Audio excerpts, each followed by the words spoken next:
Do do do.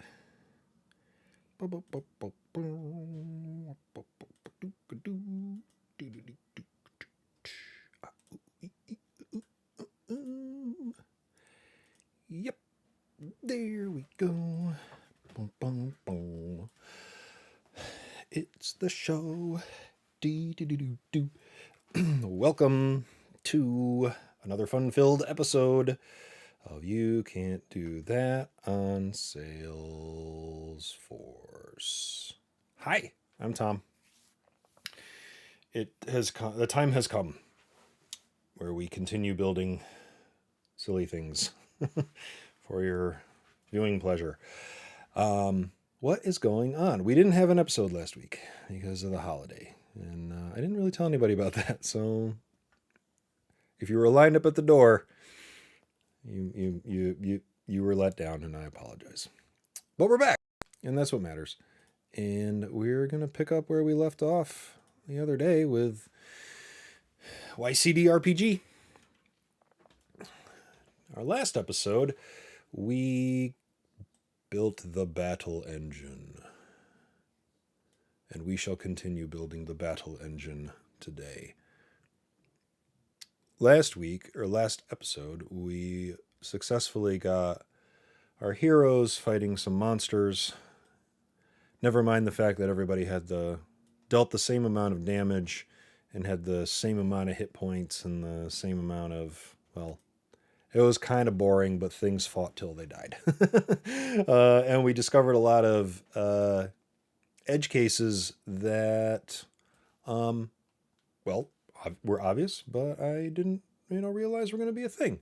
So we probably have some work to do around that. I caught a few of those in the backlog here, but I think where we're going to head today is trying to get, I guess I'll call it buffs and debuffs, right? So if my hero has a sword, I guess we're going to give every hero a sword today.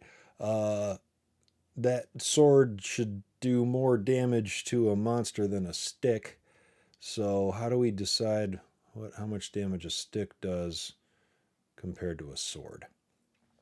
I think that's where we're at today. Buffs and debuffs.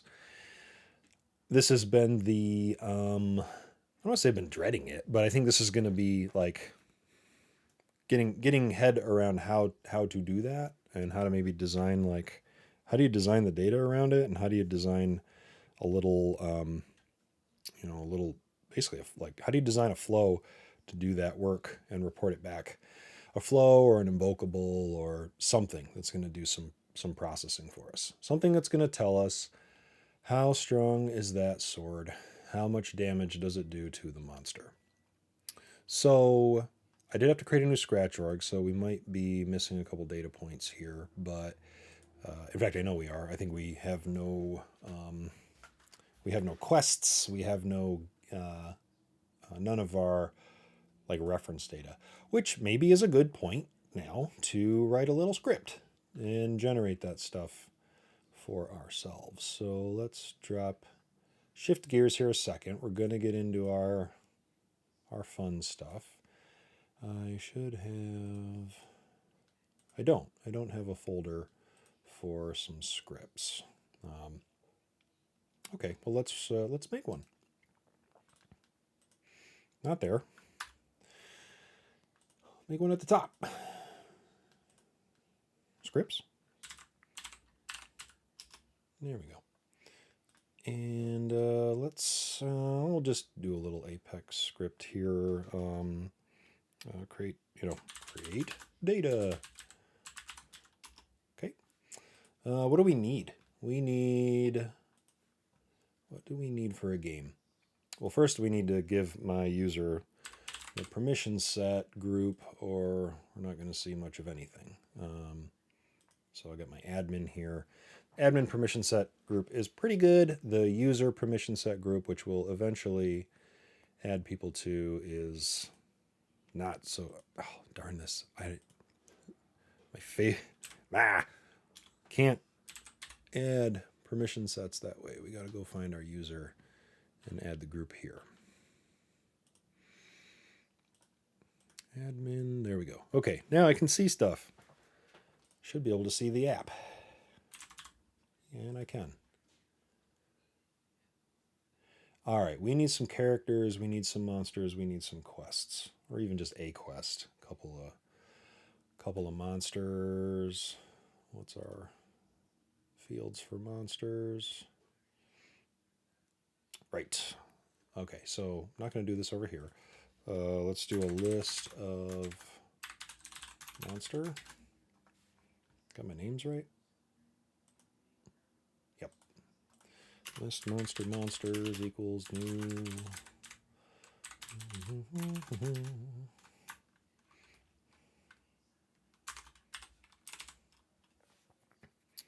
And we'll add some monsters.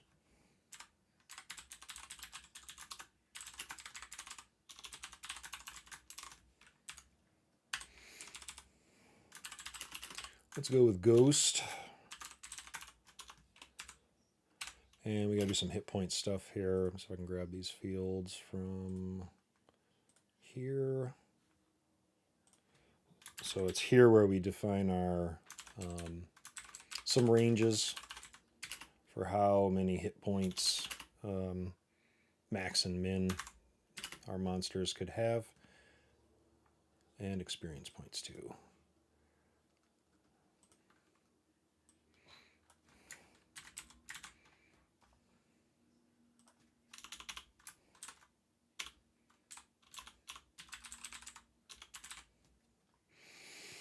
Max experience, max hit, and min experience. Perhaps I should. It's confusing to look at them in this order, right? Because they're backwards. Min first, max last. That's okay. Let's say the min is 5. And then the min hit points. Let's make the min 10 and the max 20 for our ghosts, I guess. All right. Max experience 20, max... Oh, wait. Max experience 10, max hit 20, min experience 5, min hit 10. Cool. There's one monster and 2 monsters. Ghost and Goblin, right? We'll switch these up a little bit. Let's say max 7, min 3. And max hit points. We'll make these guys a little weaker. 5 and 10. Cool. Okay. There's our 2 monsters for now. I think we had these in there before, so we'll insert our monsters. Then we need characters. So let's see here. Our characters. Oh, they just have names, I think. We don't have much. I don't think we have much else on them. Just a name. All right, let's add a couple of those. I feel like I should have called these heroes. That would have been a better name for them. That's okay.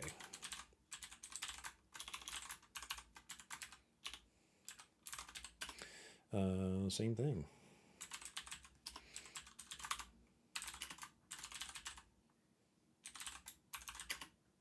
New character. I had Thor and Merlin last time. Keep going with them.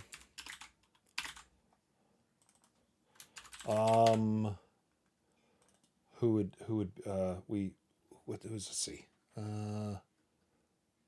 I'm totally on a Lord of the Rings kick right now because it's omnipresent for us during the holiday season. Is there any others like that? You guys watch? We go heavy in the Lord of the Rings world during Christmas time. That and Harry Potter. Speaking of Harry Potter, yep, Hermione Granger. There's our other character. Got it. 2 wizards and a warrior. Okay, let's insert those.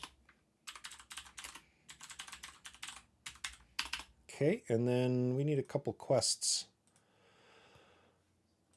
I think they're just... Oh, no, we got a little more data for a quest.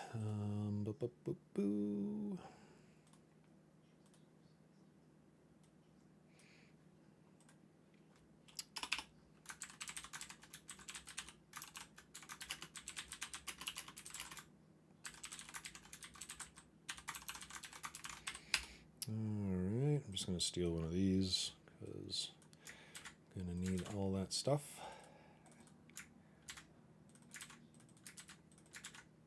I think we had the Dark Cave of Darkness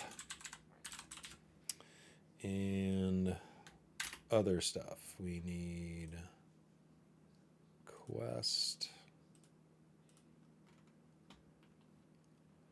Few fields here. Level is 1.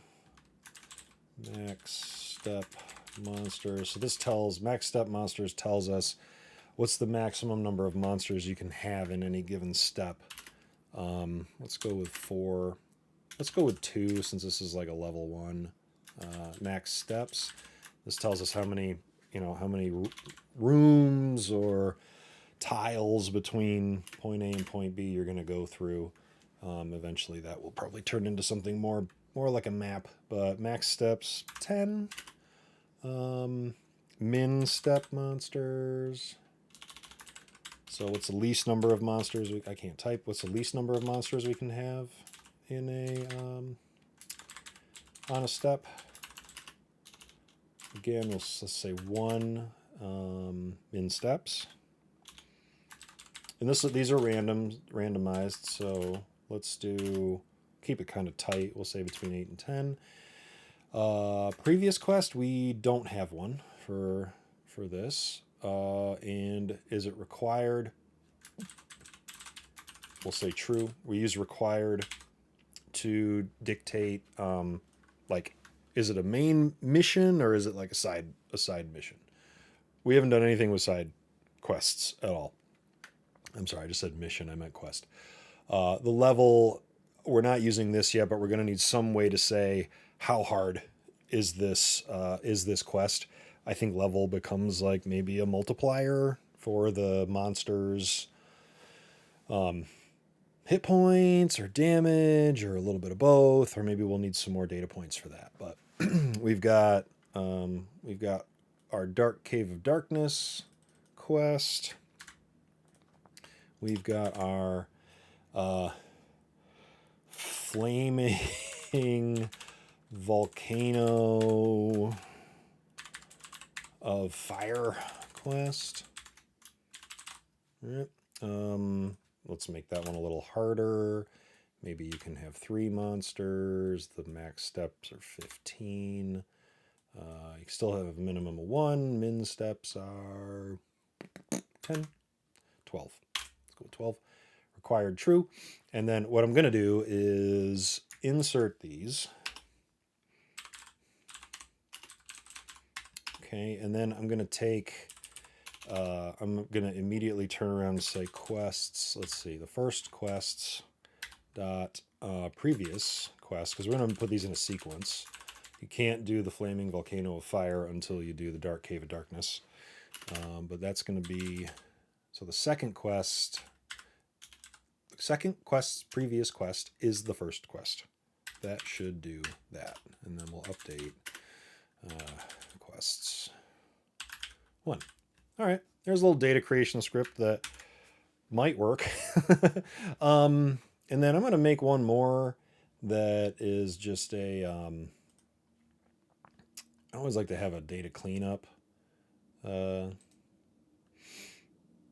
let's just call that wipe data, because we'll come back to this one, but I always find myself, if I get a bunch of nasty data that was created because it's created, but it's missing fields, or, it's just old because we've added new fields and stuff, just having a script that wipes out all of our game stuff, right? Like, so gets rid of the game, gets rid of the quests, gets rid of the game quests. Sorry, not our encyclopedia or dictionary of quests or monsters, but the instances of them related to a game. But we'll come back to that one. Let's see if this works. Totally going to get it right the first time. Where are you? Execute. Yes. Oh, duplicate field. Oh, my bad. Min. Interesting that it caught that.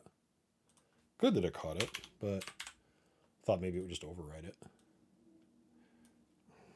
Save and take 2. Well, let's see. Cool. Dark Cave of Darkness, Flaming Volcano of Fire. Previous Dark Cave of Darkness. Groovy. Characters. I'm going to pin these to all. Hermione, Merlin, and Thor. Quest. Pin you. Monsters. Ghost and Goblin. Spot check the data here. Yep, that makes sense. Okay, and we're back. So that one works. And now let's catch ourselves up. I'll leave that open. I don't know if we're gonna end up having more data that we need to create. Let us start a game. See if that still holds up. Like I said, my scratch org expired over the holiday, and I know that guy. Hey, Tony. Had to delete 15 million records from a sandbox last week. So I ran out of storage. Wow. Was that... How long did that take, man? Whew. Whenever I talk about data volume, I'm reminded of a project that we had. I can't remember if it was 46 or 460 million records that we had to bring in as part of a Salesforce implementation. It was all product data. Overnight batch, 50,000. I mean, to be fair, that's only like what, a quarter of your batch allotment. Like, you got the problem wasn't room to get rid of it, right? You just didn't have room to store anymore. You must have had a full sandbox, right? That sounds like 15 million sounds like I would far exceed a dev sandbox to hit that quantity. Oh, let's see. Oh, let's make a game. Setup. Oh, 45 million products. Yeah. It was all, it was for a telecom company. So, their product catalog is like, huge because it was really interesting because it was like, all right, products, but then different prices based on location, different prices based on primary carrier. So like back in the day, and I'm sure this still happens, but back in the day, you'd have whatever telecom carrier, but they would ride on other telecom carriers infrastructure. So the price for that was different than if you were on, it wasn't any of these companies, but if you were T-Mobile versus Verizon, they actually share each other's infrastructure. So the pricing would be different, depending on where you were geographically or how close you were to the main access point for the network and stuff. So it was just permutations after permutations after permutations. But it was all designed well in Salesforce. But when the time came to count up all the permutations, it was, I think, 46 million records that had to be pushed in. Needless to say, it was a pretty tailored CPQ process that we built. And we did CPQ before CPQ was cool. So it was a pretty custom implementation and a front end. How else are you can't expect end users to use native UI to sift through 46 million records. And even the search was kind of like we had to do some tuning around that too. Indexed fields and all that fun stuff. But it was pretty cool. It was a good lesson in data volume and governor limits. And it was probably 7 or 8 years ago. So the platform was very different back then. All Visualforce. Still, I mean, but still a lot of tried and true, data import, batch jobs to we used to call it wumping records, and you had to execute something on a record like a trigger. We get all the data in and then we say, oh shoot, we need to update these records. We'd write a batch job that would do the update and then write a what we call a WUMP script, which his sole purpose in life was to just make an update call, excuse me, on the records in question, which would then trigger the trigger, which would then allow the data update to occur. It was either that or, export it all, make the change in a spreadsheet or a CSV and push it back up, which the batch jobs perform. Once you got the data in Salesforce, performed way better than trying to shove it in and out. Pausing for coughing. 1 second. There we go. And we're good. But yeah, that was maybe 2014, 2015. And it's really crazy to see how much the platform has changed I don't know, I've been at it since 2005, almost 20 years. That's scary to say. It's evolved so much, I started using Salesforce before Apex was even a thing.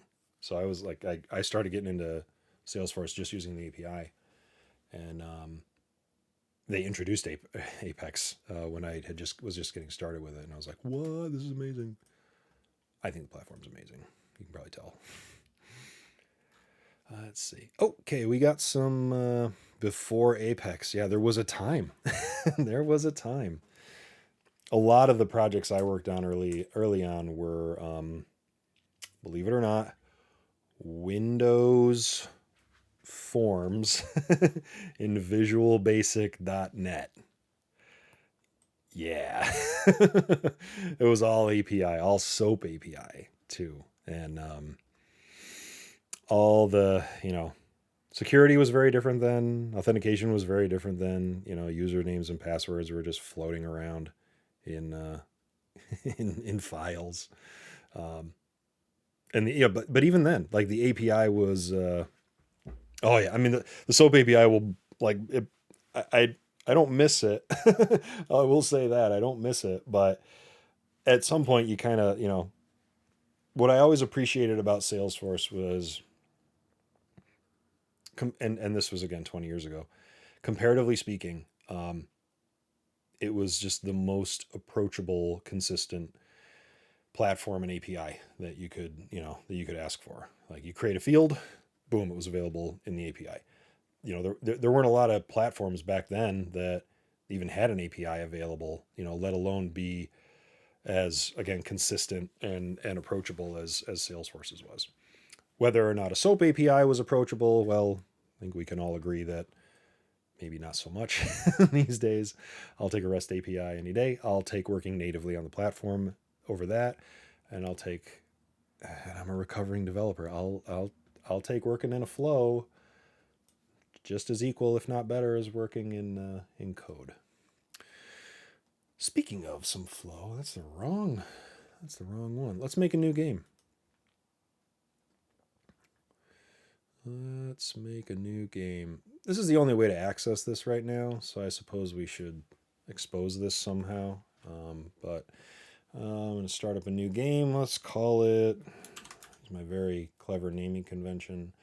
So I'm going to create a new game, and I could add characters on the fly. I guess I could have done some of that, or I can pick from I should be able to pick from my existing.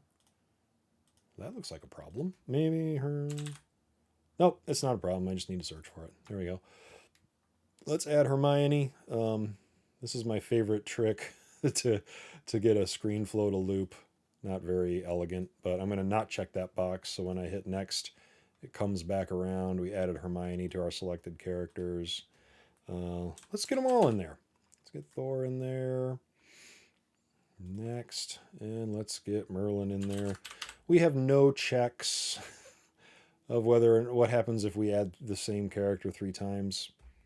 Technically, the game I think it would work, yeah, because this creates we're going to create a game. Oh, let's do this. It's data model time for those that are following along. We're about to create a game, and we picked our characters, and then we get a game character, right? So your character Hermione can play as many games at the same time as she wants. She lives in the multiverse. Every character lives in the multiverse of games. after we create the game, it's going to create a game quest. It's going to take that dark cave of darkness and assign it to the game. It's going to create steps, which are, based on the quest, 8, 10, 12 steps. Our steps are very, very, this is very simple, folks. We're going to, we're going to walk, we're going to fight a monster, we're going to walk, we're going to fight a monster or two. We're going to walk, walk, walk until we get to the end. We haven't done anything with like a boss fight or anything like that yet, but maybe we'll get to that at some point. Again, today we'll try to work on some buffs and debuffs, but we're about to get everything laid out once we create our game. And I think that should all happen when I push the button.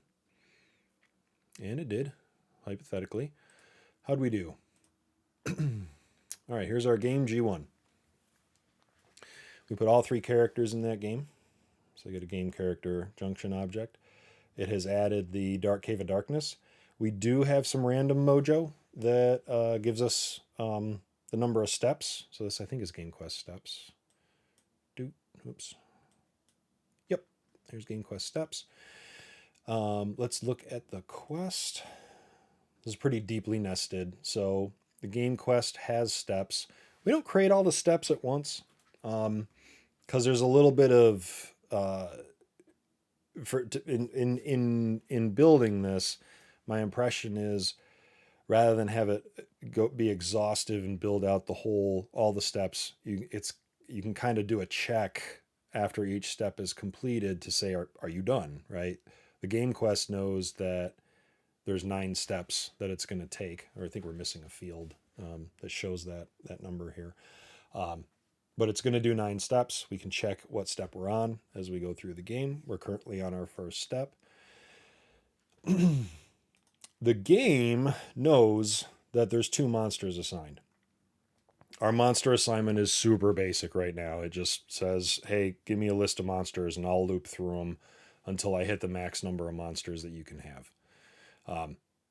Again, there's some random that we can be applying there. In fact, let's go back over to the README and see if we have these in there.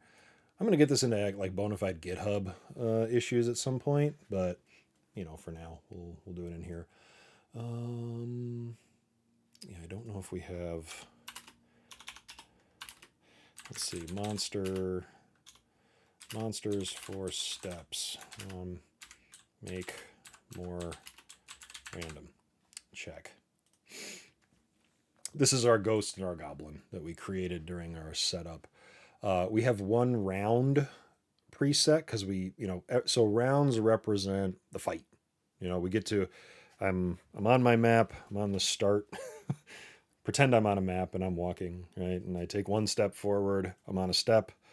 There's a ghost, there's a goblin, me, Hermione, and I'll be Merlin. So me, Hermione, and Thor have to fight the monsters on that step.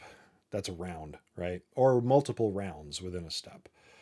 Final Fantasy style, right? Darkest Dungeon style, any other typical RPG. We're all going to fight, take turns. We get to the end of the round. Everybody's had a turn to fight. Who's dead? Who's not dead? They get to fight again in another round.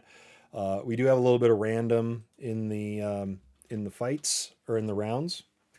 I think if this opens, there it goes.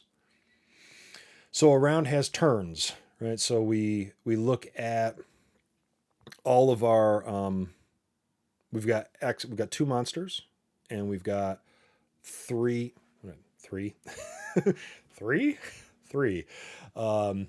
heroes, 3 characters. And we're going to let everybody take a turn. That's kind of our, in our engine, it's very democratic. Battles are very democratic. Everyone gets a turn unless you die.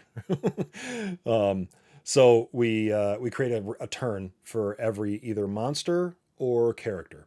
There's 2 lookup fields there. We could probably have long philosophical debate about, is a character a monster? Is a monster a character?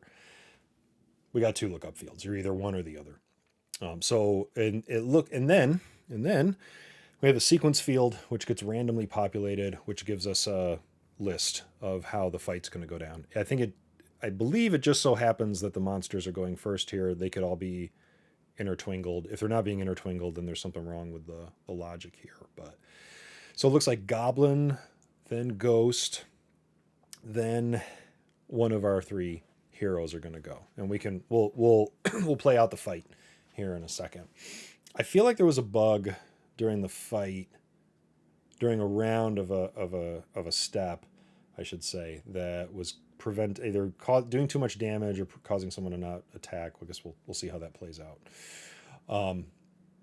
So the stage is set, right, and we're going to go play this round, and let's see what comes of it.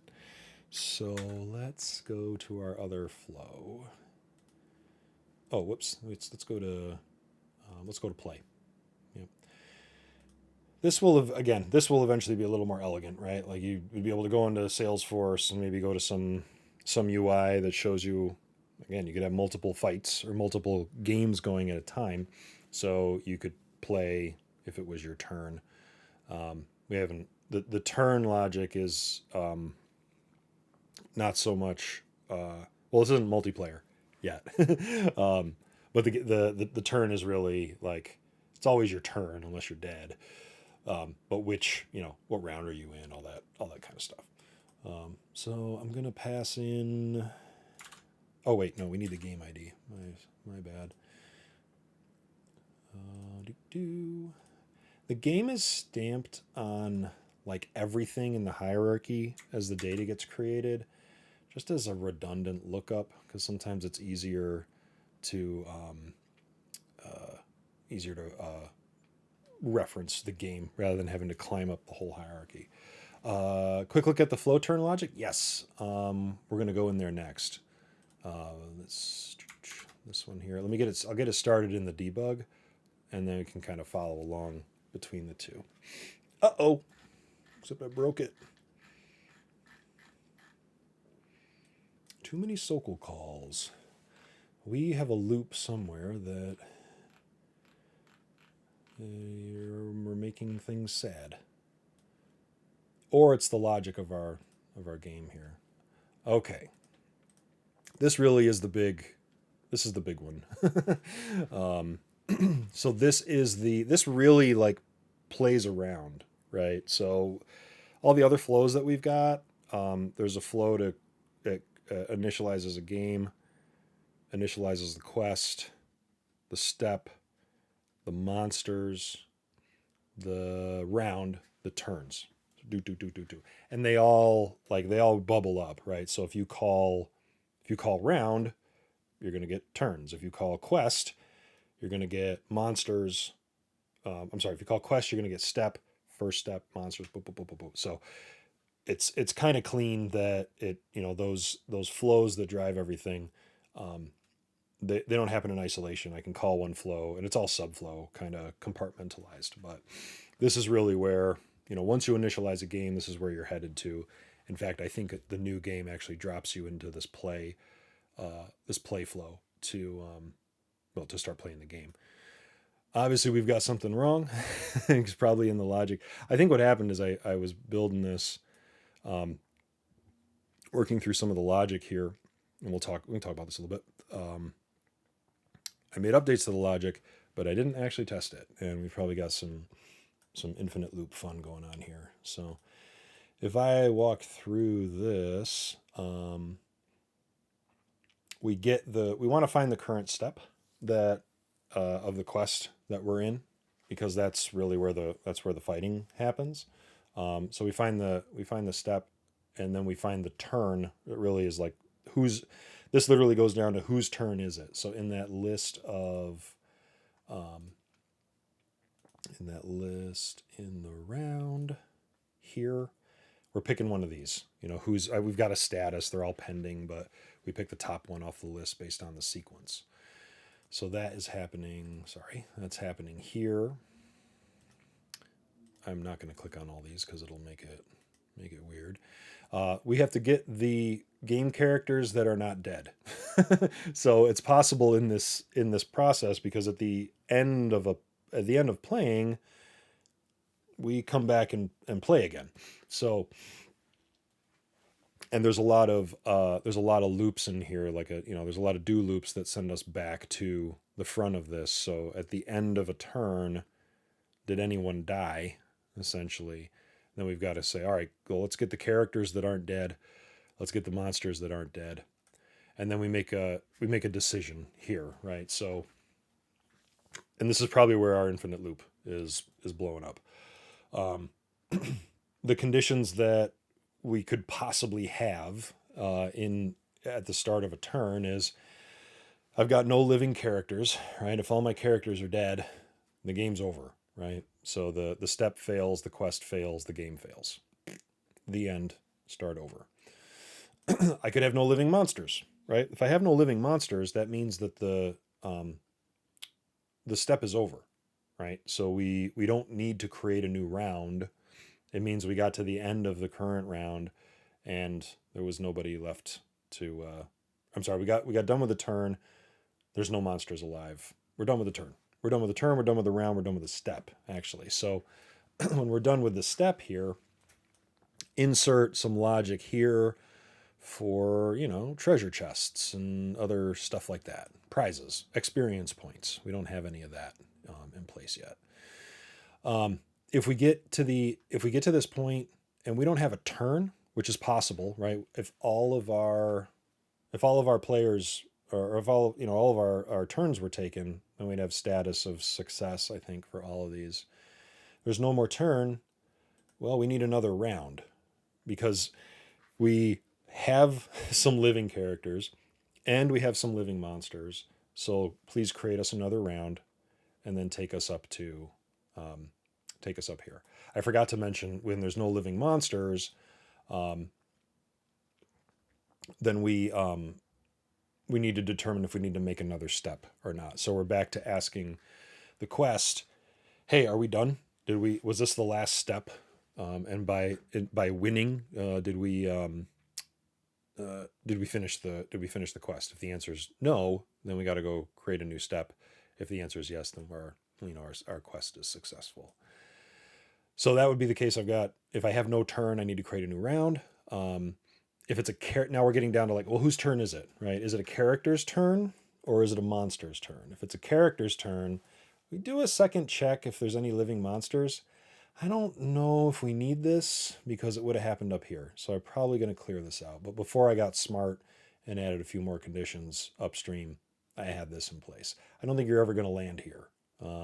It would get caught further up in this condition because the decisions get called by priority as you drag them around in your flow. So if I have a character and I have living monsters, it's time to fight. Very basic battle plan here. We hit the monster and we just do 5 points of damage.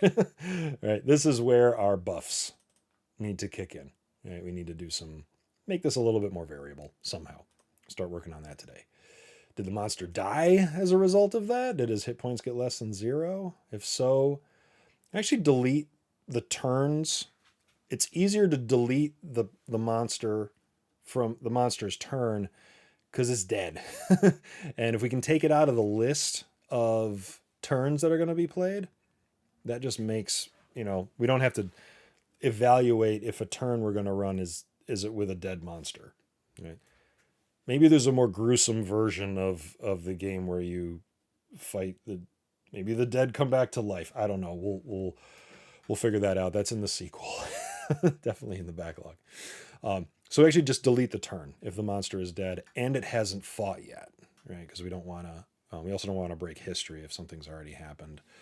And then we're going to reduce the monster hit points in this case anyway, because we have our monster here, or we have our turn up above. We don't need any more turns with that, but the monster is part of the step actually. So we're in each round we're reducing the hit points of the monster as part of that step. So even though I know he's dead here, it doesn't matter if he's dead or not. I'm still gonna reduce it. I'm only using the deadness to say, hey, get rid of the turn. But I need to reduce the hit points so when I come back, I can find monsters that have or don't have hit points. And then really the same scenario for the monster. So let's loop our game characters here. We do this so that the monster. I forgot to mention there's a screen here that says what monster do you want to hit. So when we step through this, hopefully if it doesn't break, I'm going to pick the ghost or the goblin that I wanna hit. If I'm the monster, I do extremely sophisticated artificial intelligence, aka generate a random number, and roll dice essentially for what hero to attack, what character to attack. Sorry, and this does a little bit of mojo to set that value. This was a little buggy. I want to come back to this at some point because my design here was get all the game characters, loop them, set a game character sequence to something random, then sort on that sequence because then I get the first random at the top. I get the first one. I've got an invocable here that just makes it easy to pluck out the first item in a list of records because I didn't want to try to loop and do some index thing. And then it says, hey, you're fighting, Goblin is fighting this person. We hit the character for the damage. Did the character die? Same scenario as the monster. If he's dead, get rid of the turn. If he or she is dead, get rid of the turn. And then save the character. Whether they're dead or not, we're going to collect their hit points. We check the turn status. That turn is over, so it's successful. We end the turn because we save it. We show the outcomes of that turn, who did what to who. There's a heck of a lot more detail that could go into that. And then we go back to our game quest step. So, like I said, somewhere in here is a loop that is, I think, causing our flow to break. So we might take a quick peek at that. And I saw Tony had a question. How does create round pass in the living characters and monsters? Oh yeah. So it actually, yep.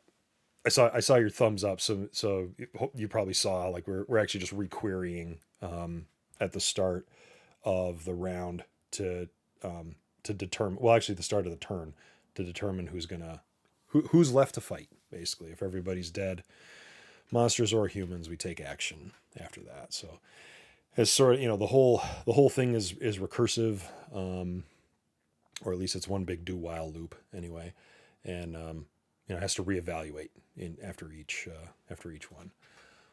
So the big question is, why is it breaking? I'm going to walk through a couple of the steps here. So we find the step, get the turn, we get the living characters, we get the living monsters, we figure out the turn type.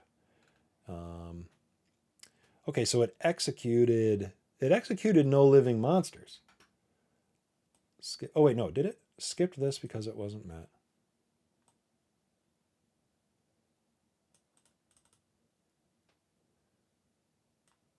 Executed no living monsters. Well, let's see what's going on there. Is it because, maybe a bug? Let's see.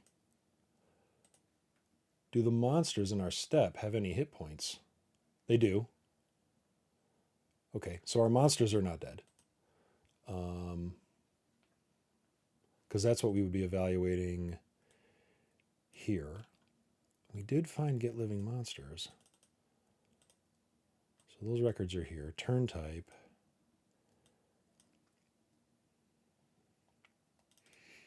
Well, let's check that. No living monsters is what it's apparently hitting. Oh, okay. No, wait, that's characters. Sorry.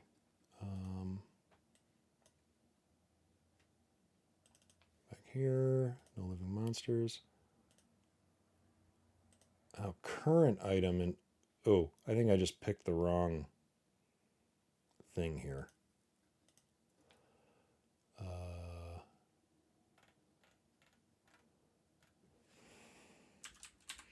Well, that might be an easy fix. Get.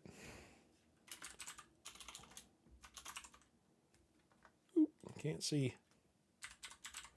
Get living monsters. That's null. Let's try that. I'm not sure what I picked there, but I think it must have just picked the first thing that had the word monster in it. And no active version, that's okay. Run again.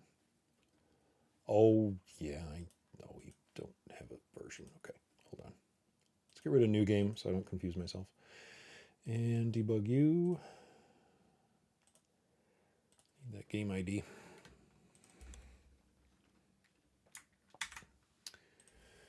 Here we go. Here we go. All right. Let's see. Let's see if we're following along here. Here's our quest. Here's our step. Here's our round. So this is saying that Goblin is attacking Hermione Granger. So that should be this one. Let's make sure this is Goblin. Groovy. That is Goblin. Okay.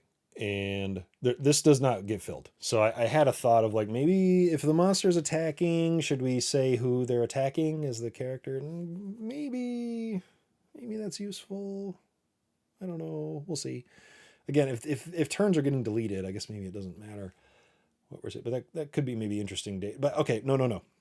We don't want to do that because someday we'll have like magic, right? And then like a wizard can shoot fire at all the bad guys, or a bad guy wizard monster could shoot fire at all the good guys. And so it would do damage to multiple, so we don't really want to. That was my train of thought when I said, nah, let's not populate, because I could put Hermione here because the monster is attacking Hermione, but yeah, it doesn't really matter. In the grand scheme of things, the turns are kind of useless data, unless we were getting really analytical. And maybe we'll find that we need to do that sometime because we totally need to put some AI against this whole thing. So we need a lot of turn data. Anyway, Goblin's gonna fight Hermione. Dude. And as you can see, very, very interesting details about the outcome. I think what we have happening is we're just doing 5 damage across the board. So if I go back and get my game character, Hermione, yep, it's 45. So also not very random whatsoever. Every hero starts with 50 hit points. So hers has been reduced to 5 because we're just doing 5 damage across the board. Okay, and then that's the end of a turn, right? So now I'm going to click next, and now it's going to, boop, go down to that next level. As a player, I have no idea that the order, that the sequence is preordained at this point. I'm just playing the game. As an admin, we can see, all these things in motion because we're behind the curtain. All right, the ghost has decided to attack Hermione Granger. I think this is where my bug exists. I think everyone's going to attack Hermione because she's first in the list, despite what this is trying to do. All right, loop the characters, set a field, set their sequence field on the game character record. We only care about that sequence field in this moment, so yeah, we're writing it to the record, but I don't think this is working. So I think we're always getting Hermione as the first one because she was the first character. So when we try to sort by sequence, I don't think we're actually populating it. It probably has to do with the fact that, now that I'm thinking about this, I don't know if we can set a field on a. Well, no, you can be able to set a field on something you're looping over. Yeah. Yeah, unless I'm missing something, it might be something else. Anyway, Ghost is going to attack Hermione. Boop. So now Hermione should be down to 40. Yep. Next turn. All right, it's Thor's turn. So like I said, we get to pick now, like who's fighting who. We're all gonna gang up on the ghost. So Thor's gonna fight. Delete pending monster turns. Let's see. Oh, there are no pending monster turns for. Oh, did we kill it in one shot? What was the hit points on that? on that step monster. Let's see. Game, quest, step, monsters. Was that Ghost? Ghost has 13. Goblin has 9. Oh no, we're firing something that shouldn't fire. So let's see. It tried. Let's see. It thinks that our monster has no hit points. Thor's turn. Hit monster. Selected monster hit points subtract 5. So it thinks it's -5. So selected monster hit points, I believe, is a formula. Let's see. Selected monster hit points. Go ahead and collapse these because there's a lot going on in here.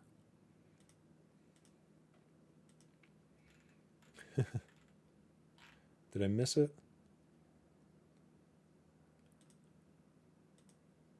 Select. Where are you? Selected monster hit points. Selected monster hit points. Okay. Defaults to 0. So maybe we're missing.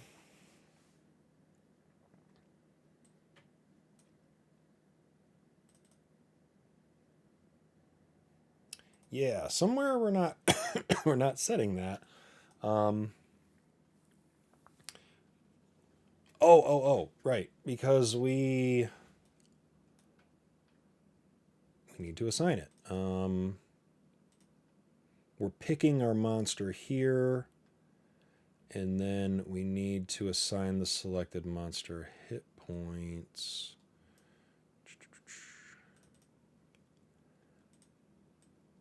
Not that.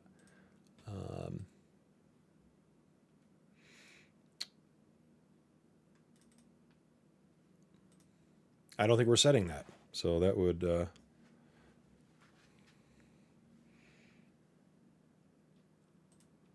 Oh, yep. Thanks, Tony. Hit monster, monster dead, reduce, living step monsters. So I don't think we're actually setting... We're not identifying our selected monster. We identify it here in the flow.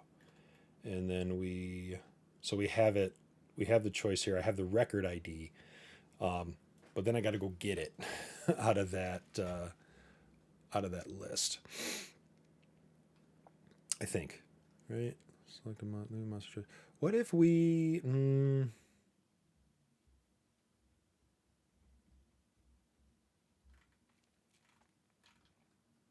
Oh wait, what if we do?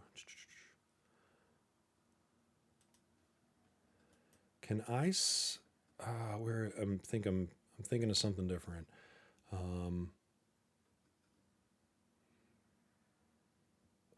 Where can you do that? I feel like there's a place where you can say, hey, when you pick something, also pick another value.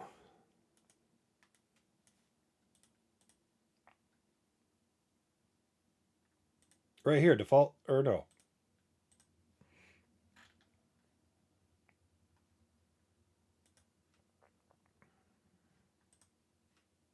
Would I do it with the value field? Choice value. Ah, okay. Yep. So I need this field, and then so I need the ID so I know which monster I'm hitting. Actually, no, I don't, because this I can pull it from this choice later, right? Identify which fields to use for each choice's label. Oh, and value.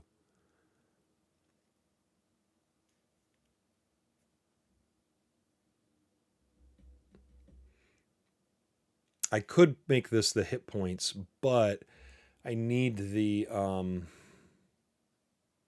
I need this ID as well. So when I save the monster, yeah, when I save the monster, I need to be able to reduce its hit points. So thanks, Tony. We'll see you. Let's see. Okay, so we need I feel like there's a place where you can like map more fields when you select something, but that's okay. All right, wait a minute. Can we do? Let's see. Let's set set selected monster hit points, and that's going to be.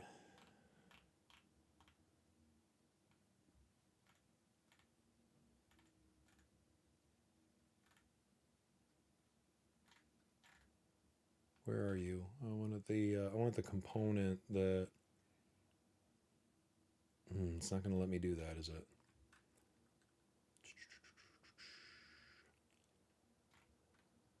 Create round, game ID, get random, selected hit point. I can't. All right. So I'm thinking of a lookup field. That's well.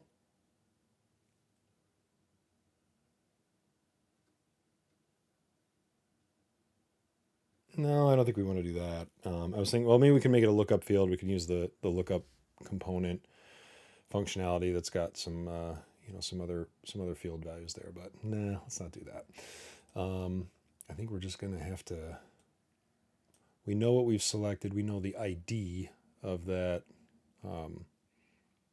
monster. I could just requery, right, and get that monster specifically, and then get that monster's hit points. Might just do that for now. So let's get records. Get. I could loop. I could loop and try to match. When I match the monster in the loop, I pull that value. But honestly, like it's coming right after a screen flow. Like I've got or a screen flow screen. I've got some Sokal calls to burn here, so I'm not gonna get selected step monster details.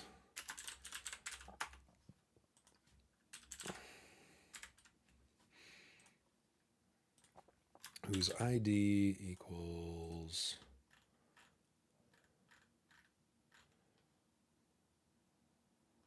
Oh, actually, we can't do that yet. What am I mapping to over here?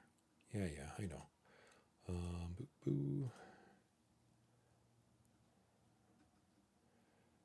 Living monster choices. Okay.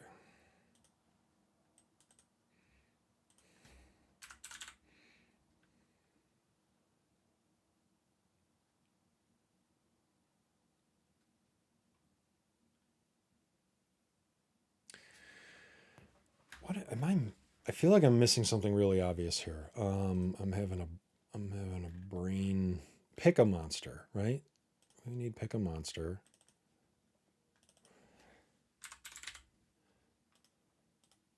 All right, there's a selected value for pick a monster, just the first record.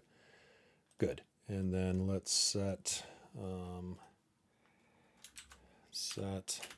selected monster hit points.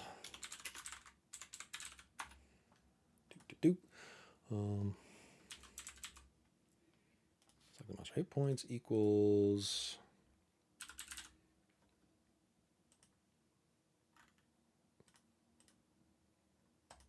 There we go. All right, so we got our selected, and we could.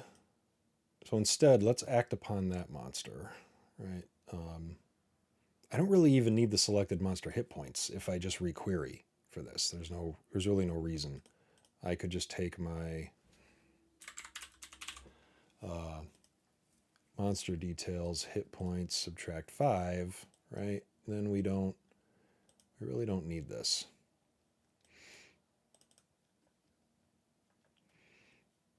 And then that monster's hit points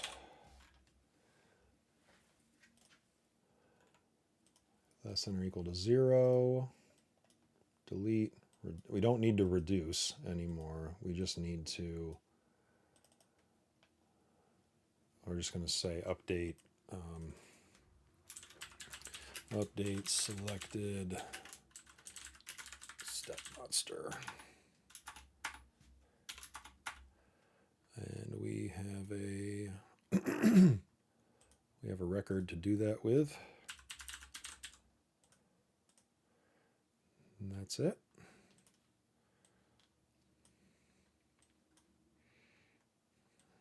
So living step monsters is where? Because it says it's referencing there.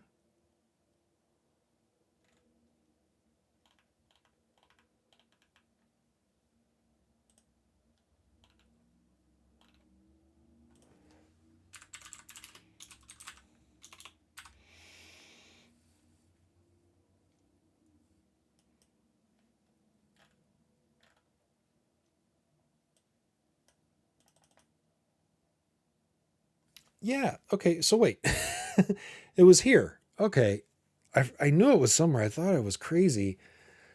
So when a flow user selects the choice in a screen, these values are assigned to the selected variable. So we were doing this.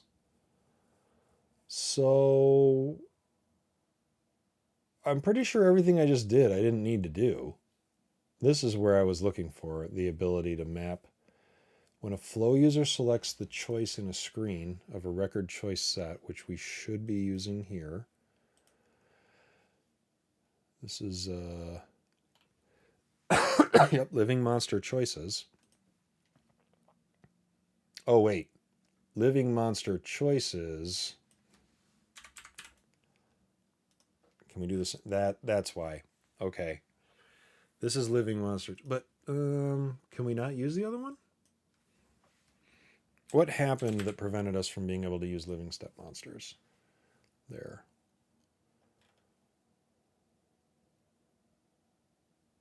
There must have been something.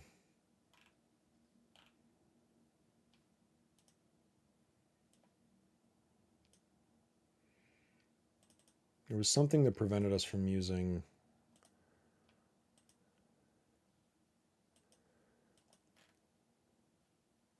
Can I switch it?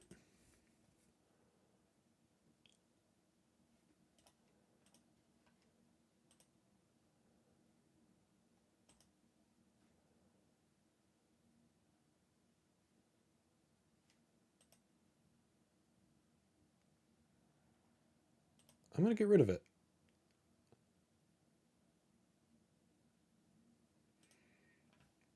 Let's try it. And then I'm just going to rewind the let's rewind our, well, we should just be able to play our step. Maybe. Let's see here.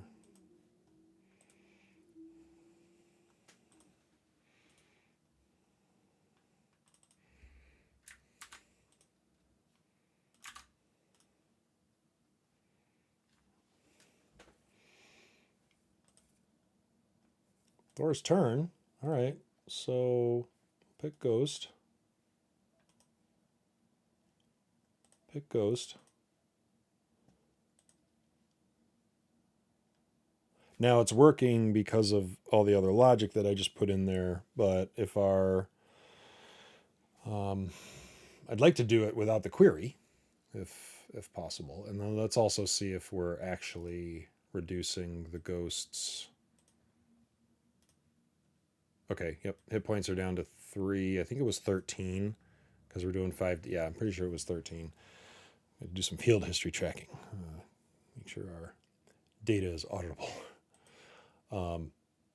And then next should be Hermione's turn. I'm going to do the goblin this time. Actually, no, let's do the ghost because the ghost should... All right. Ghost should die. Failed to delete record. We're still... So in this case, we should have... I think we just need a fault. Yeah, I think we just need a fault there. Where step was that on? Delete pending monster. I'm just going to kind of say gulp to that. We probably would want to put some conditional logic around that. So I'm going to just be lazy. Speaking of lazy, I'm going to grab my chair here. Oof.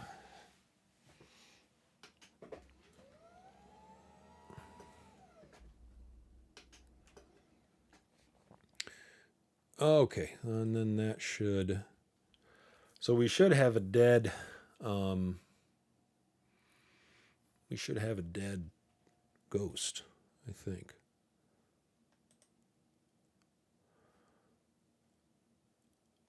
Oh, wait, no, we don't have a dead ghost because it blew up.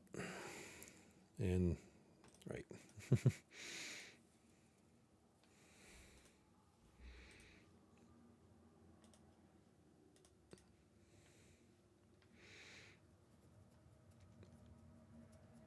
I think I'm just gonna put that flow into this page, but I haven't activated it yet because I want to keep debugging, but definitely should go in here. All right, we're back to Hermione. Are we back to Hermione? Let's see, where do we end up?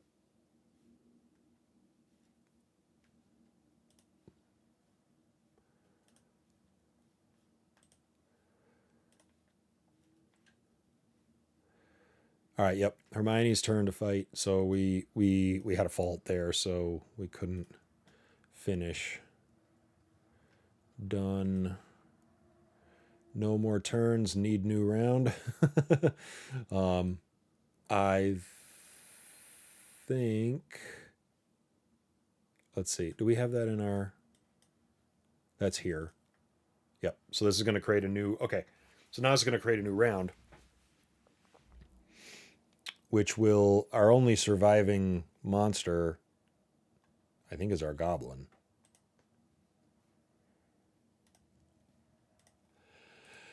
For this step, excuse me. Ooh, the ghost is dead. The goblin is alive, but not going to last long. So let's run this. We should get a new round. Uh-oh. Uh-oh. No more turns. Need new round. To do. Mark round status success. Well, I guess that would be the problem, right? Let's set round to success.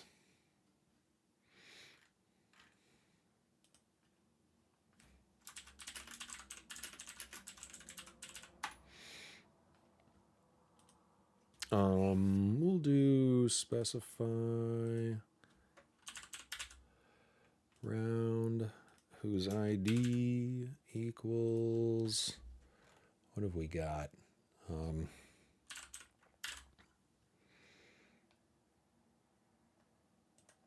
The turns, we can get it from the turns round. There we go. And then we're going to set the status to success. Good. All right, you know what? I'm just going to open this game in a new tab. Keep going, needing the number. Okay. Debug again. Need new turn. Need new turn. Come on.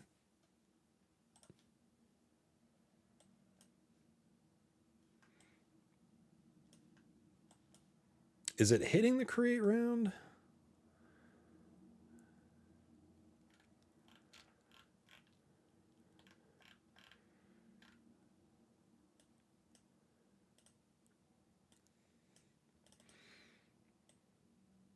Yeah, it should be. Create round.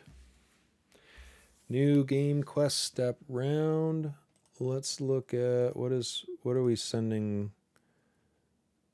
It wants the step. When we pass it the step, we should be getting a new round. Are we getting them?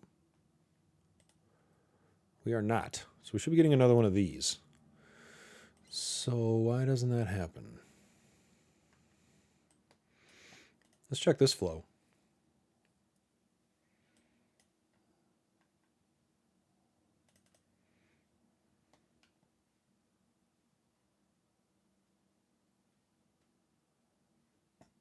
So we get, we want rounds that are pending.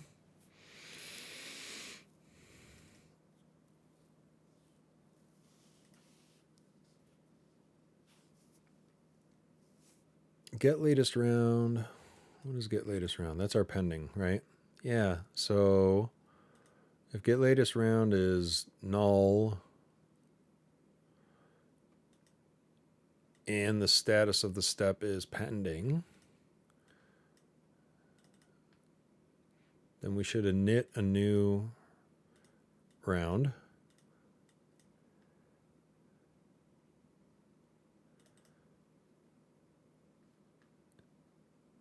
Right there.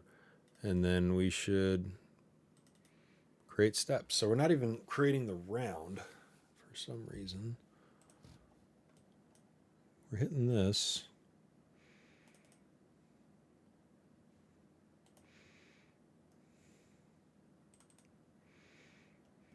We set the status. All right, well let's I'm gonna run this then. Let's debug this one. Okay, yeah, save. Oh, okay. Save as? No, just debug. All right, what did I change? Let's just reload. I must have clicked on something.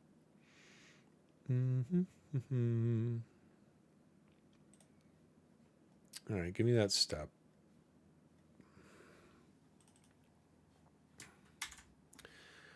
This round is, wait, still pending. Hold on.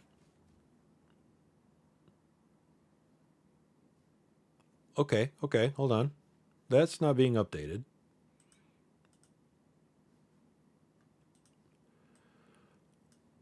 Let's see, get turn.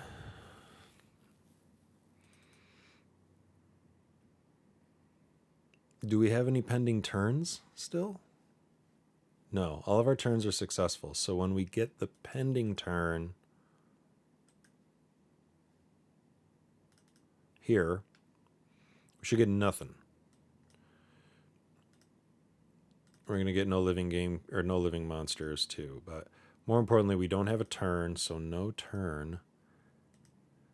Get turn is null true. That should be hitting, right? Set the round. Oh, well, we can't set we can't set the turn. I'm sorry, we can't set the round based on the turn because we don't have a turn. Boom. What we need is the we need the round. Because we can't rely on the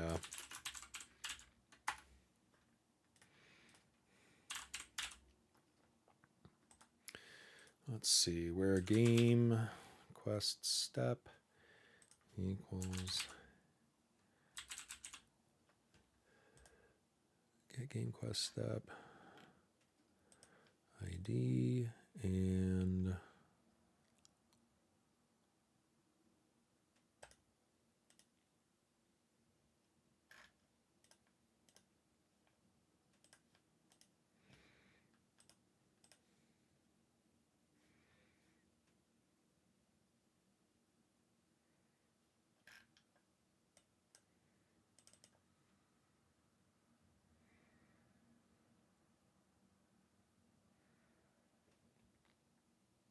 okay.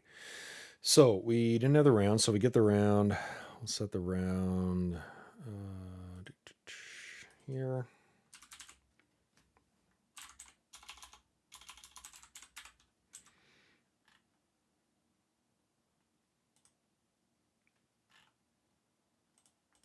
Okay.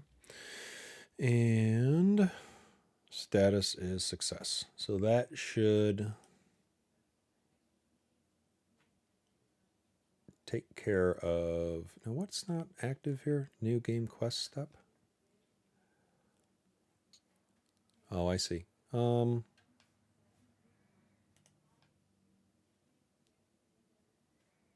know why this isn't activated. I'm going to go ahead and do that. I don't think it's affecting anything because we're running everything in debug mode, but okay, there's that. I don't think we need to debug this. I think that was our problem. Now, If we didn't find a round,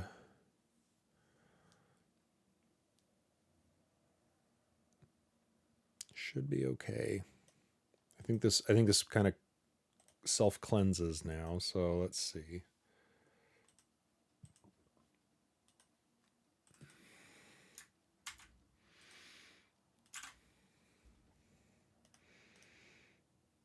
No more turns, need new round. There we go. All right, we're back in business. So now it's Merlin's turn to, let's see what our data looks like. Back to our step. Here's our rounds. Yeah, we were trying to create them, and it's interesting. Well, is that what we may have a bunch of rounds somewhere that don't have any relationship to anything? I'll have to check that. Yep, here's our round. We're only doing 4 because our ghost is dead and our goblin's going to go last. I think that's Merlin. It's going to go first, right? Yep, he's going to fight the goblin. Bang. Now Hermione's going to fight the goblin. So here's what I don't know. Hermione's going to kill. Oh no, we'll hit the no monsters step. Yeah, we should hit the no. So she's going to kill the goblin. The goblin's turn is going to get deleted, and then we're going to hit the condition of no living monsters. So we should get our new step.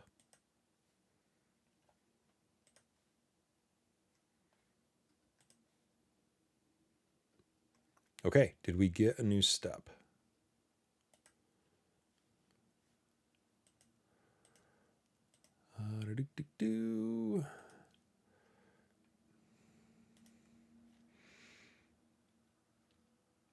This step is complete. Success.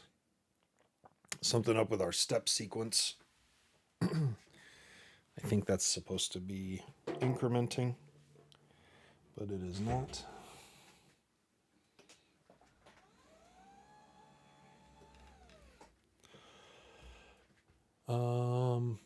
I'm not sure why, and I don't know if it matters.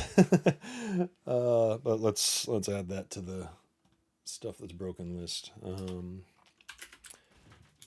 Let's see, step sequence. Not increment with new step. Okay.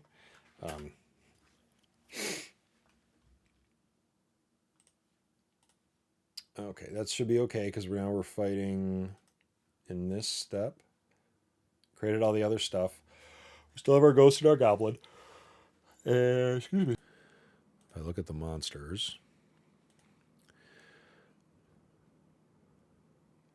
goblin has a min-max. Nope, I take it back. He has a min-max for hit points. It has a min-max for hit points and a min-max for experience points. So, no.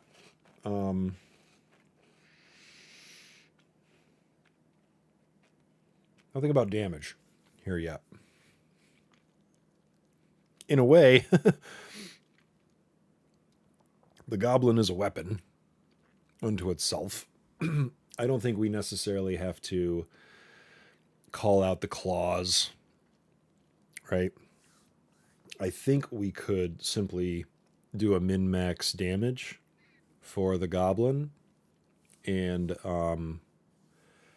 we may be able to buff or have it be buffed when appropriate. The goblin's running around with some goblin wizard, and the goblin wizard makes some imaginary armor or something like that. So I think we could just min-max damage on the monster. So that's something we'll have to.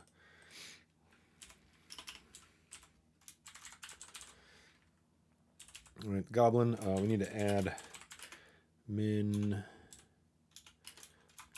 and max damage. We could probably add some kind of defense here.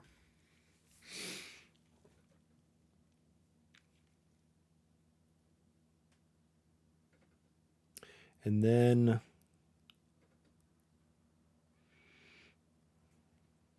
So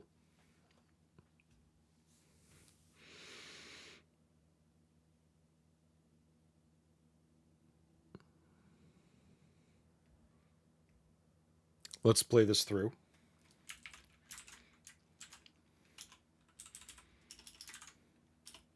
Let's say our goblin min damage is 2, 1. Max damage is 3. Okay. Total defense is, we could min max that too, right? So let's say it's between 1 and 5, and we'll give it a 3.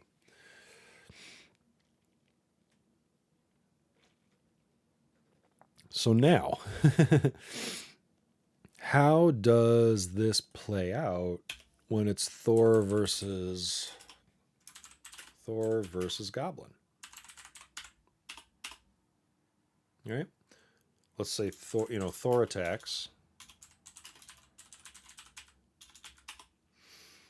So his damage, let's say he does 4 damage, right?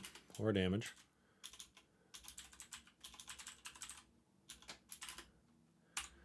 Damage is 4. Now Goblin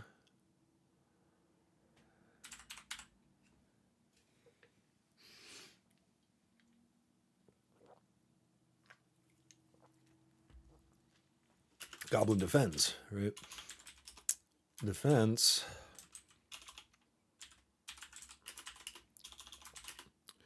is 3.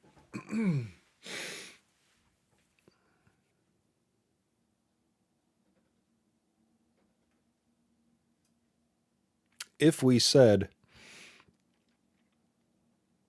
simply that damage minus defense equals final damage, we could be here a little while. Right? But I mean that, and then what happens if damage is less than defense? Does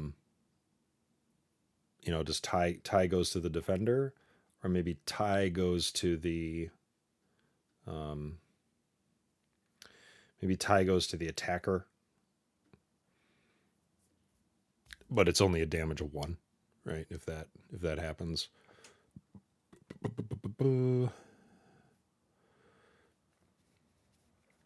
The damage will vary. I'm sorry, the defense will vary depending on the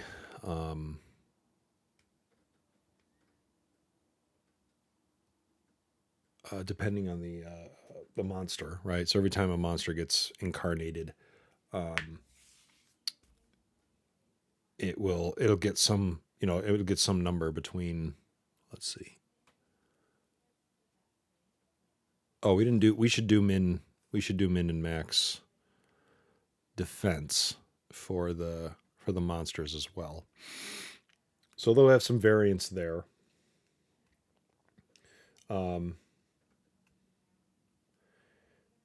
I think level could play into this, right? Not just as a multiplier, but maybe comparative. So let's pretend that Thor, this is where kind of like levels I think are going to maybe become important. Let's say Thor is a level 2 and the Goblin is a level 1.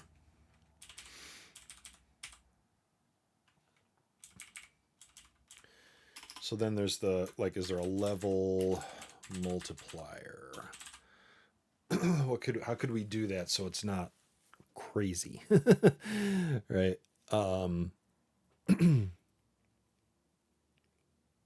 So if Thor is level 2 and I feel like I need a spreadsheet.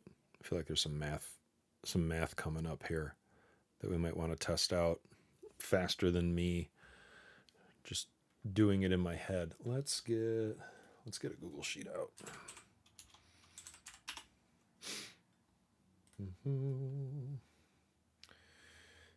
Okay. I'm going to turn my screen off and not forget to turn it back on for just a second while I figure out my super secret passwords here. Don't want to give away all the secrets accidentally.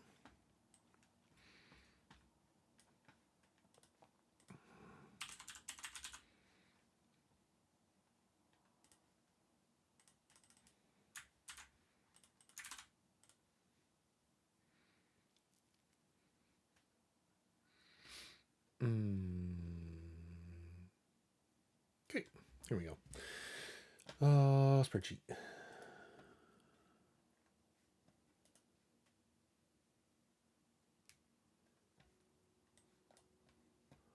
Bring this over here. YCDRPG.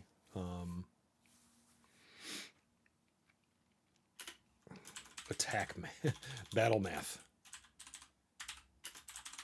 And turn y'all back on so you can see.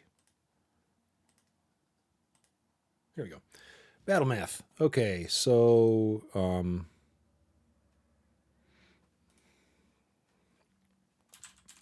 attacker damage, attacker level, right? Attacker damage. Defender level.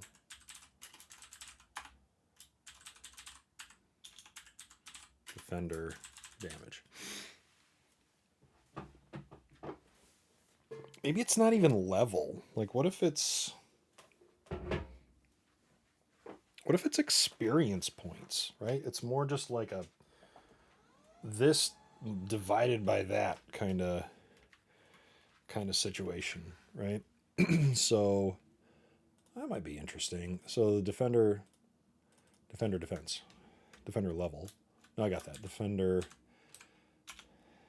defense. All right. Because that could be interesting. Because then it's like we could, instead of it being levels, let's kind of play this through, right? Attacker XP, right, and then defender XP. Just a raw number that keeps going up, right? As opposed to hitting, we could make some break points so that you could, like level up, if you will, but maybe this is really the number under the hood that drives this. So attacker Thor, we're going to kind of play this like over time, right? What if he has 0 and his damage is 4 and the defender is the goblin and the defender's XP, which we're going to take from well, maybe we don't maybe there's a XP that we take but there's an XP that we give to the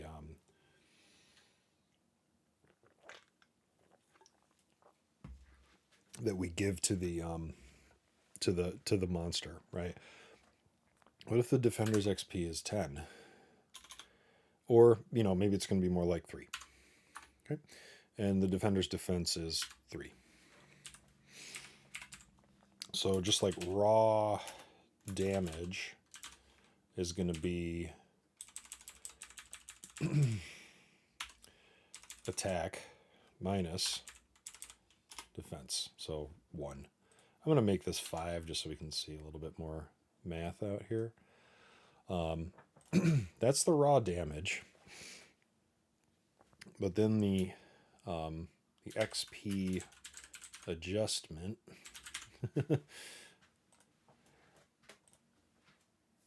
is a percentage, perhaps, is a ratio between attacker XP and defender XP. Maybe. Because in this case, it's not going to be very good for Thor. So if his raw damage is 2, but the XP adjustment is, let's see, attack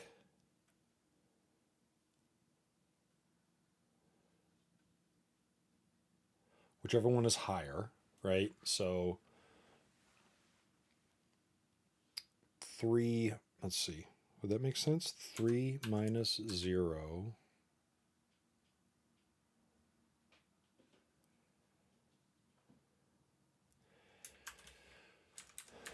Let's see, 3 minus 0.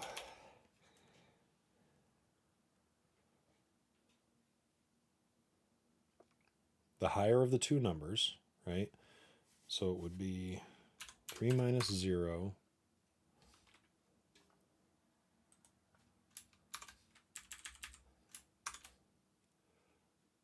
Or I could just say the attack 0 minus the defense 3 divided by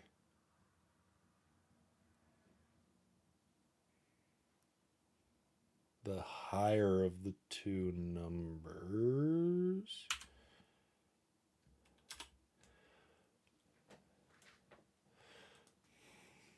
Maybe. So then the final damage is the raw minus...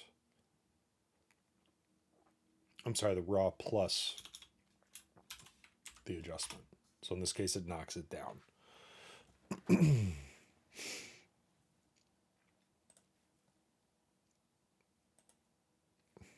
So I think if we said if oh wait, no, it's going to be, let's try this. It's going to be the attacker XP minus the defender XP, right? Divided by if defender XP greater than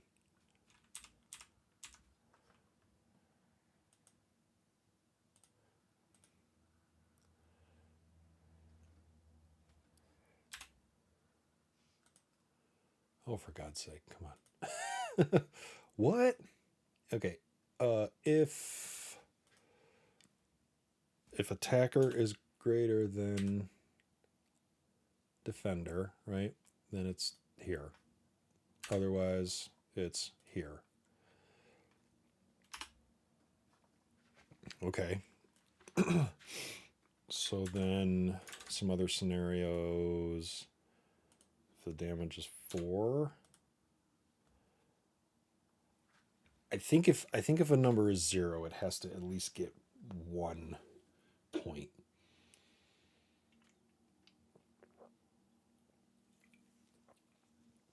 Put into it. That's otherwise we're just like 0 damage is not going to be a very so let's do plus if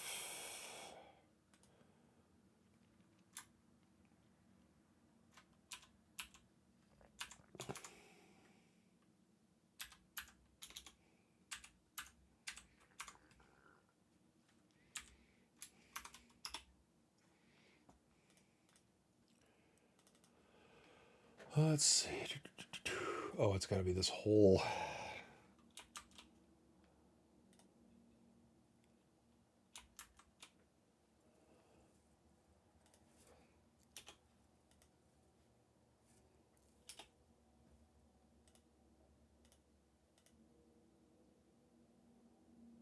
All right. So if our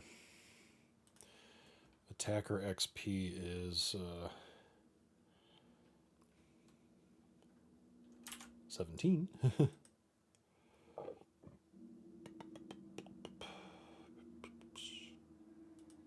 This actually would be times, right?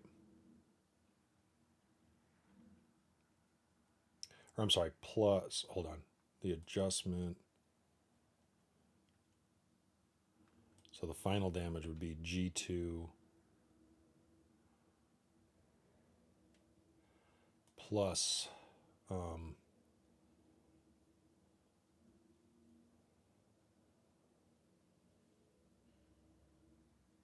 it's a percentage, right?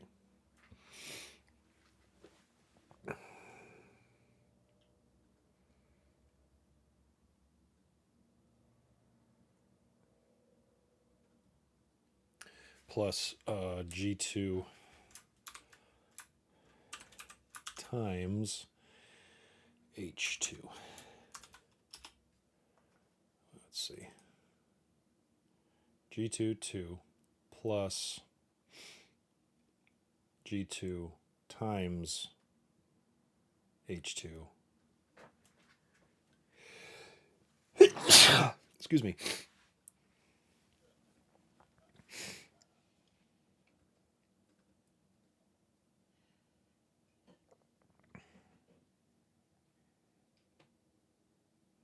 So that doesn't work at the bottom end here.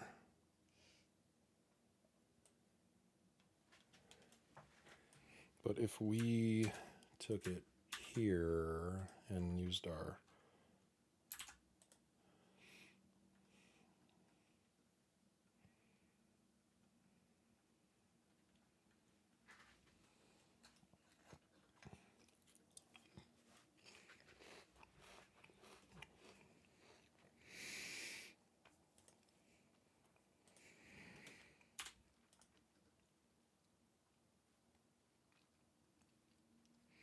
the only case it doesn't work is when the attacker XP is 0. So what if we just made it 1?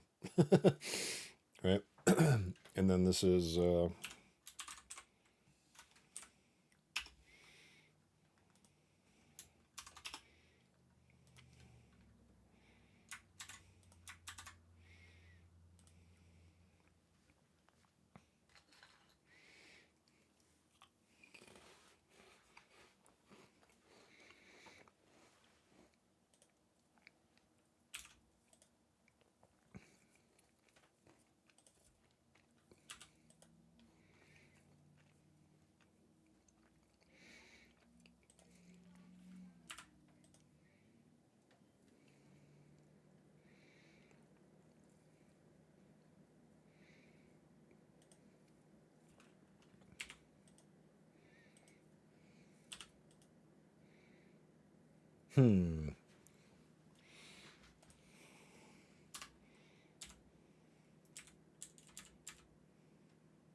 This gets more interesting as we get more experience points, I think, in the mix. I don't want to do levels. I think it's just too, the numbers are too spread out. Or I should say too small.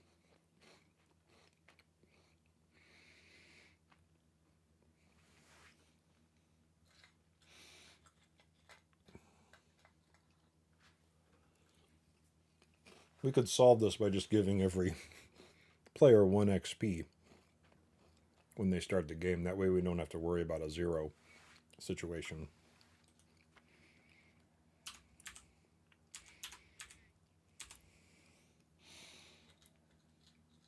I mean, it might just be a miss, right?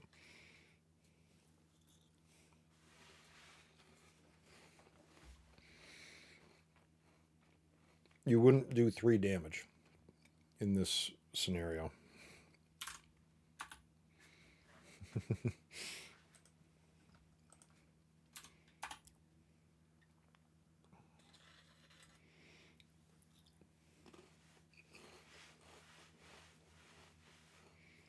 Now, flip around this kind of insane scenario, right? This is a goblin with 30 XP and does 2 damage versus Thor, who has 15 defense.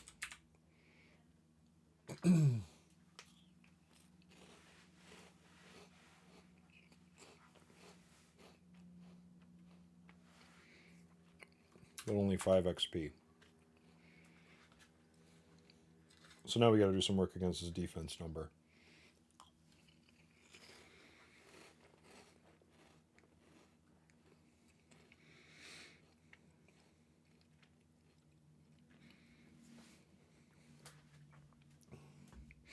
Now our raw damage here is just taking the raw 2 versus 15.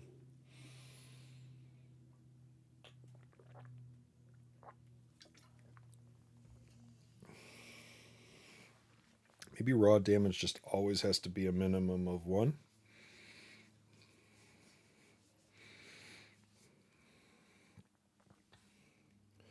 Oof. Sorry, glasses. Wow, they're a mess. They're amazingly dirty. Oh, wait, I got a thing here.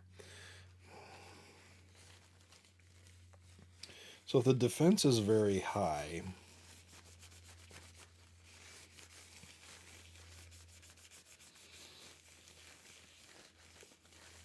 and an enemy can't do above that number, we need some kind of ratio.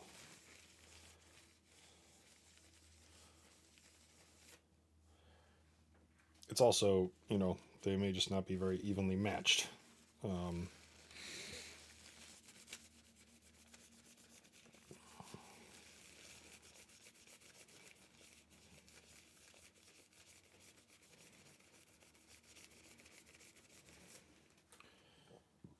therefore the goblins don't do any damage.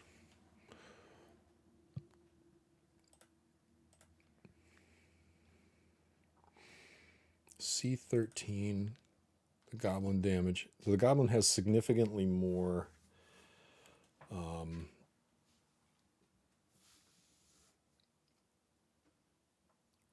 XP, which helps with the multiplier.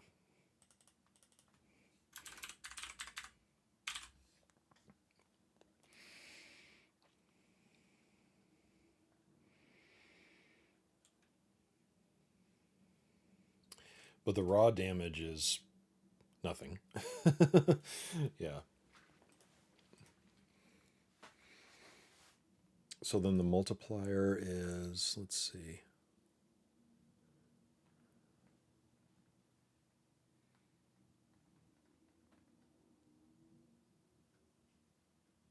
So this is a case, let's see. We have a case where it's high experience, low damage. I should say high attacker experience, low defender experience, low attacker damage, high defender defense.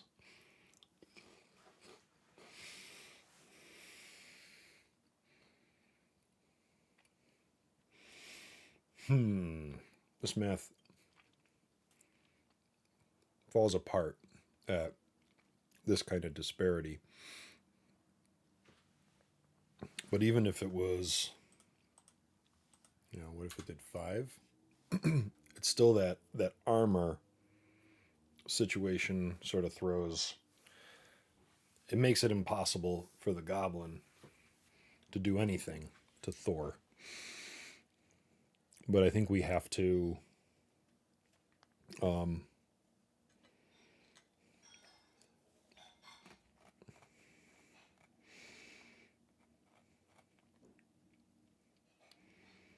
no matter how big the disparity is, there has to be some way to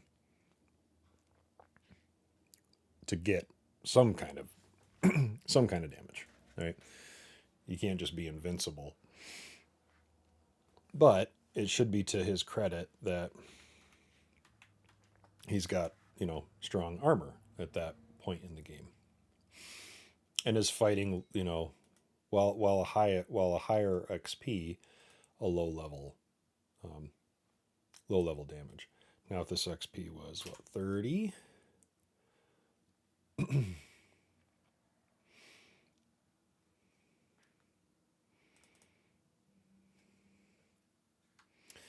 I don't think the multiplier really plays into favor here either.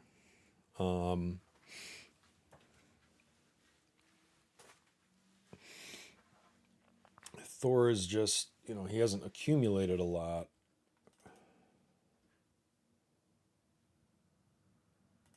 He's got 12,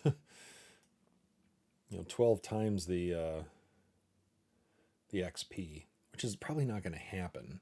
very often. But what if we just did this as a straight, a more straight calculation, right? If this is always attack divided by defend.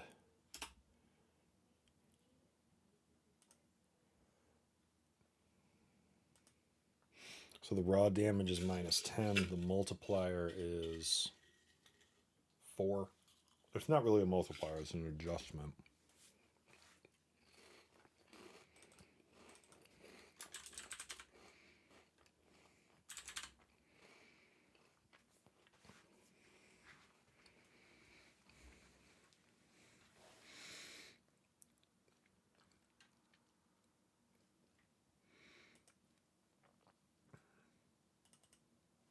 Did I do that right?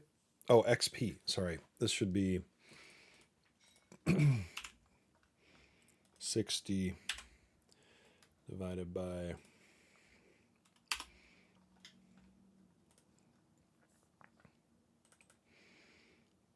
is 12. Oops. Okay. So that's the adjustment for the XP disparity.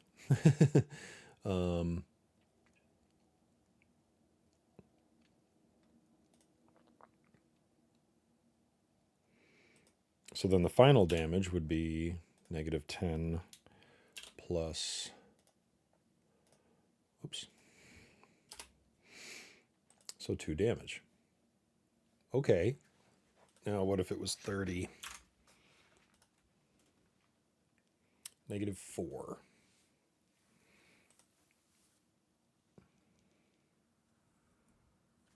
Take it back.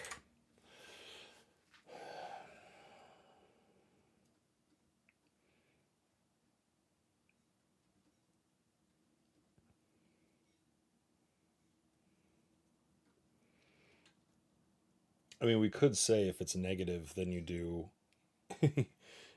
you do a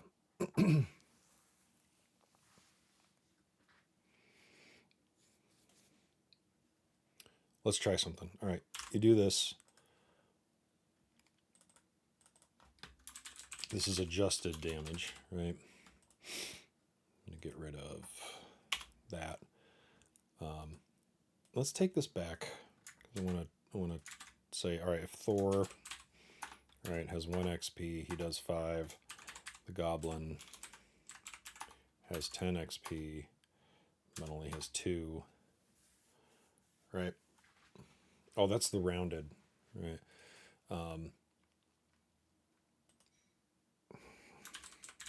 Rounded, adjusted damage. We always round down. Saving grace for the defender.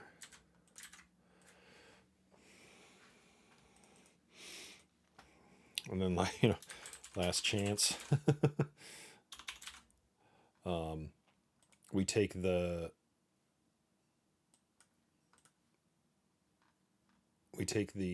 damage divided by the attack. Let's try that.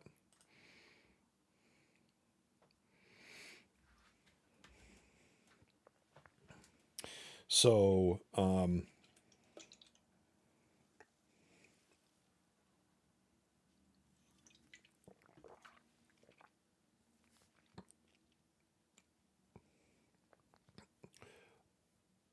now you have a so the last chance percentage. Oops.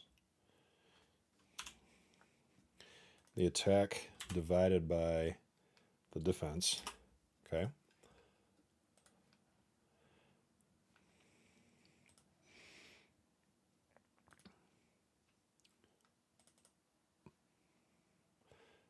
Then we would roll, so it's 0.33, right? So we would roll a random, and if it was below that, you'd take 1 damage. It's like a last chance single point.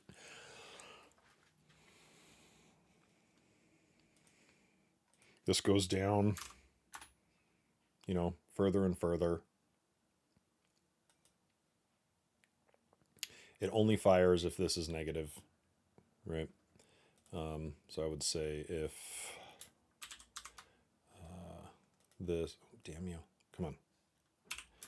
If this less than 0, then it's attack divided by defend. Otherwise, it's 0.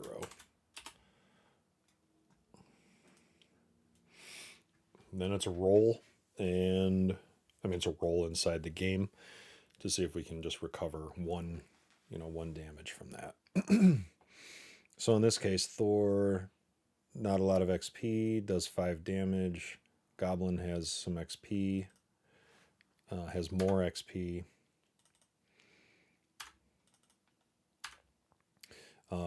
And 2 defense. So we reduce the damage.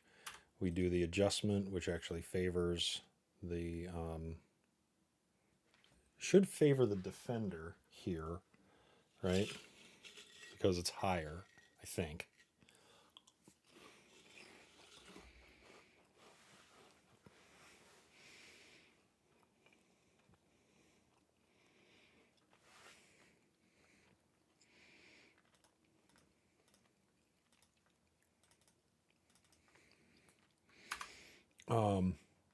Yeah, I think that, right, if the, so I would say this is 0.1 times, right, if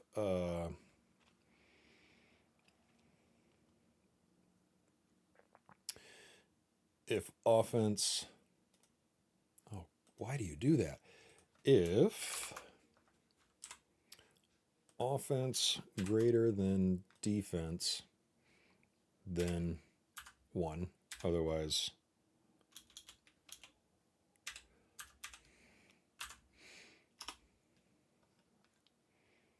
yep.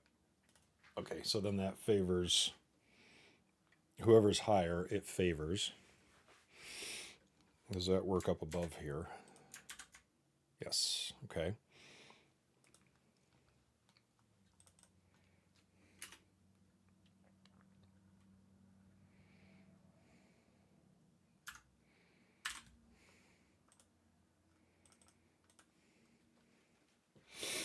Okay.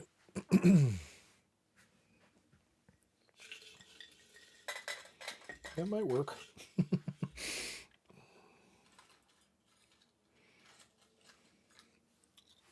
What's it look like?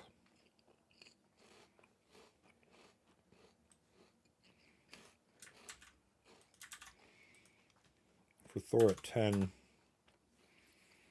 not much change. No change, really. For Thor at 20. All right, yeah. With that kind of disparity, he kind of blams through them. For Thor at 30.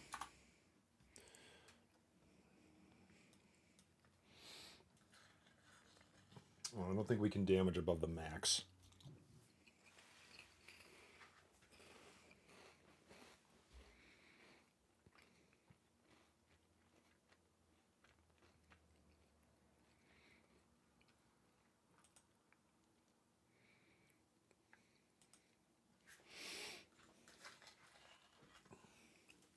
Yeah.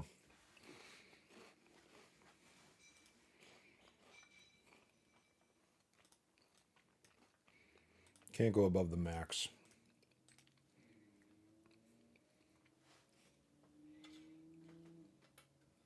So what do we need to know, right, to make this happen?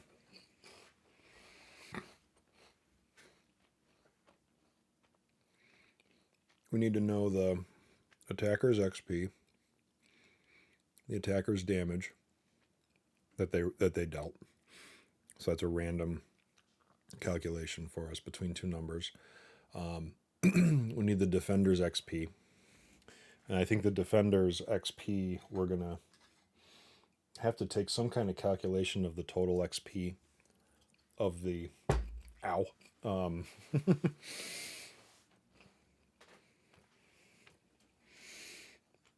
The total XP of the team, and maybe divide that up, or do like a plus minus 10%. And that could also be something that we could use later to say, did you sneak up on the enemy? Did you have like a preemptive strike, or did you get ambushed by the enemy? So like a plus or minus 20% kind of situation there. So I think we could play with that a little bit, because I want to make the enemies like competitive, right? Like you're not going to get destroyed by them, but you're also not going to just crush them all the time. Let's look at this. What if he did 4 damage here? And it goes back down to 5. Okay.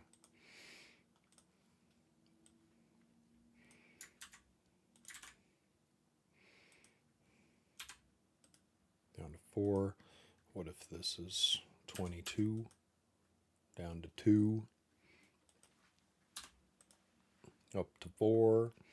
Okay. 30 versus 30. If his max damage is 5, if they're that close to each other, then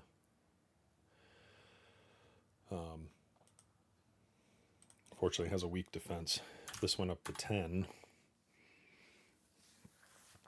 we're still not hitting at full capacity, right? There could be a last chance. There could be a critical hit. Critical hit chance. What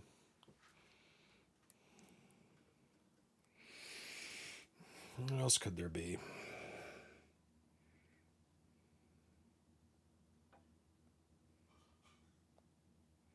Look at this finger.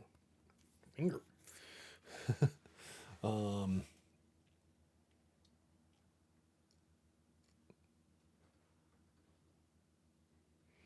haven't done anything with critical hit.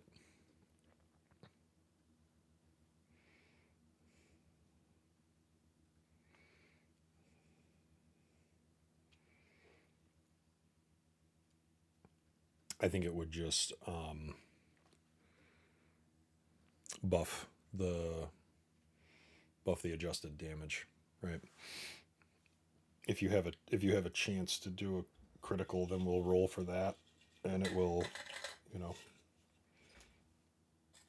I would just have to pick a definition for critical for that. But this could work. This could work.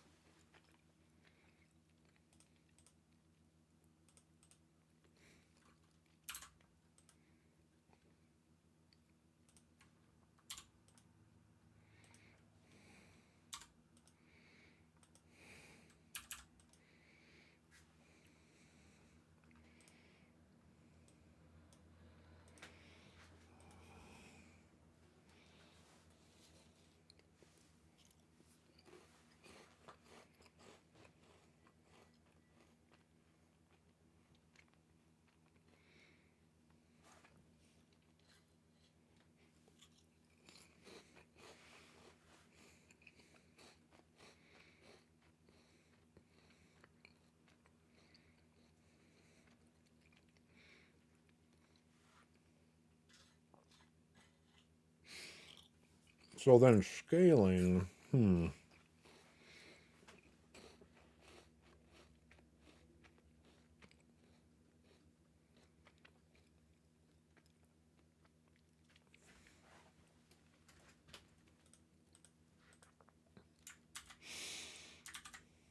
if we spun this around, what would this goblin do to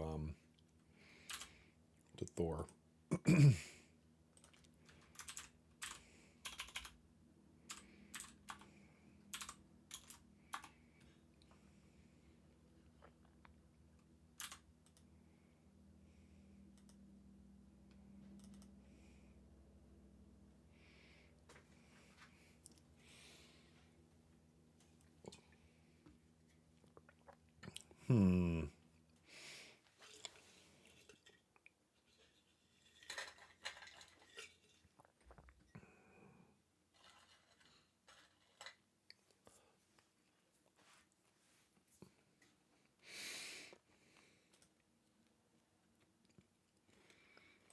Attacker level 25, damage of 10.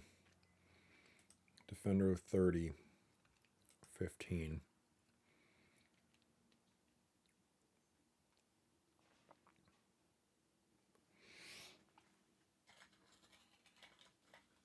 What if we buff the damage before the defense? Does that matter?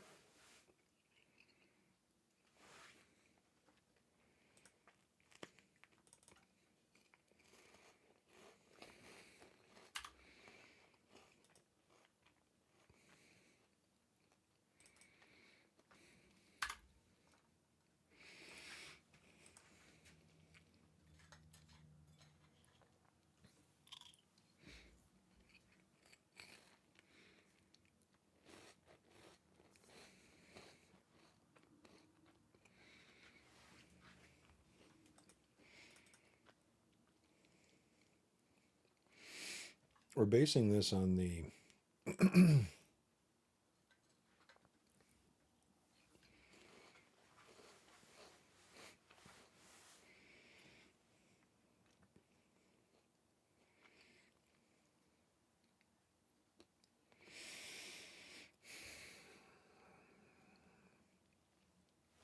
let's see.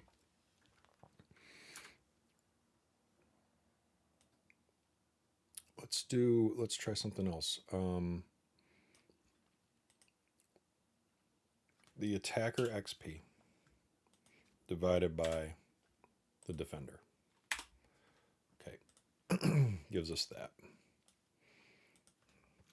So this is AXP over DXP. So there's a multiplier. And then the attacker damage, DMG, divided by attacker DF.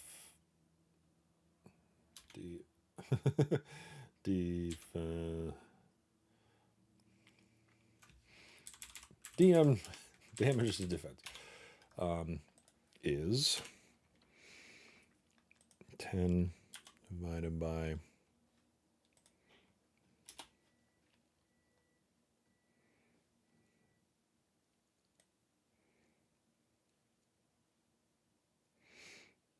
and then the damage itself was 10, right? So let's see what happens when we get this times this times this. And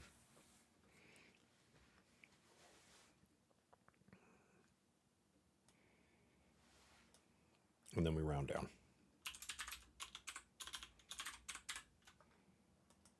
Nope. Round down this. Okay, that's interesting.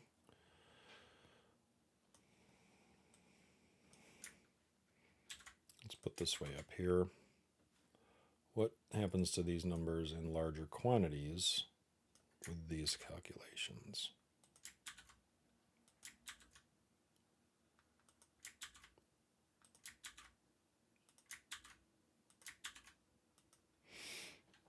I think we had some pretty big disparity set up for some, like what the heck is going on with 37 here? Well, it's Thor at 30.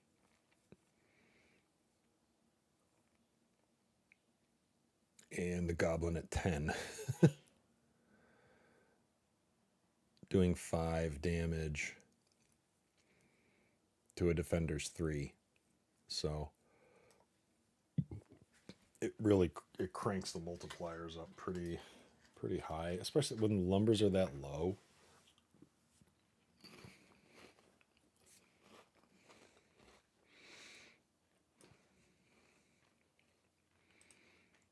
I think that Goblin was at a closer level, though, right? This goes from 37 to 15 pretty quick.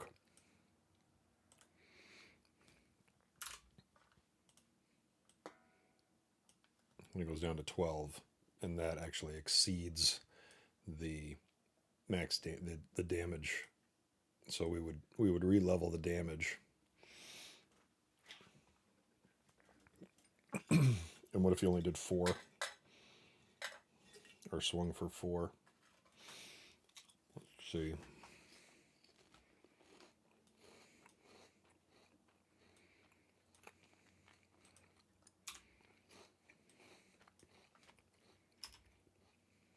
Wait, this is 4.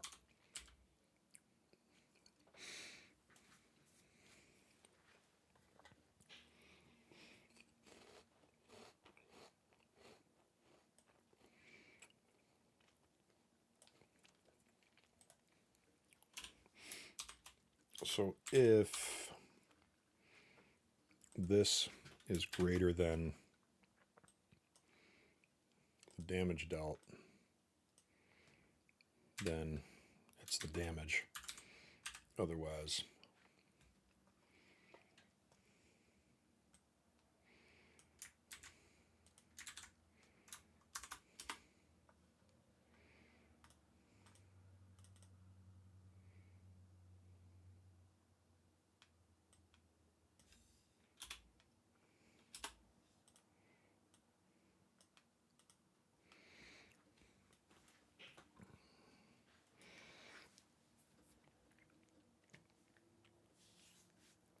so we'd readjust those. But then we have this diff we could do something with.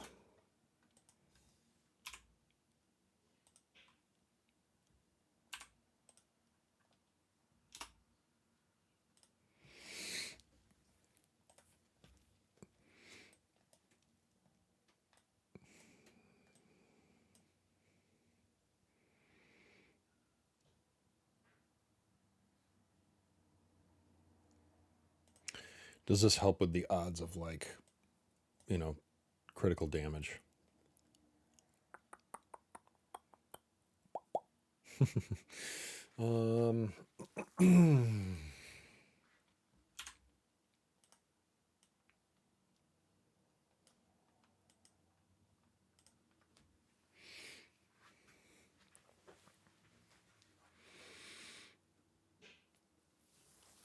Just did huge,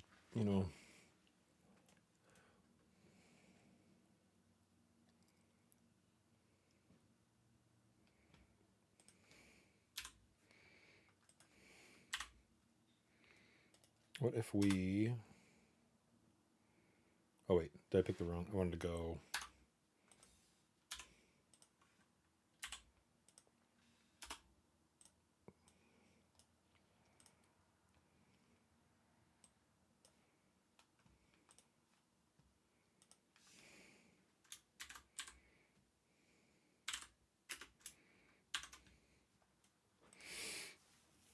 That's fair, right? I mean...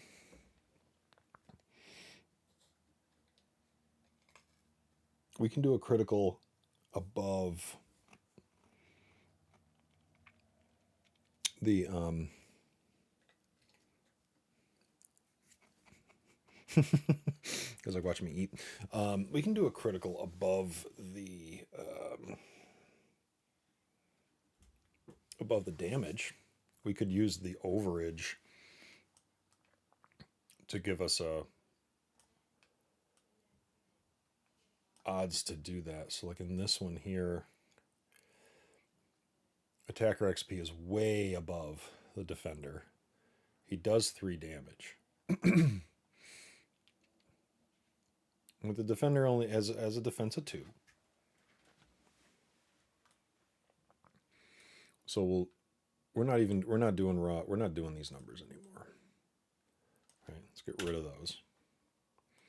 What we're saying is we have a multiplier or a factor between the attacker's XP and the defender's XP.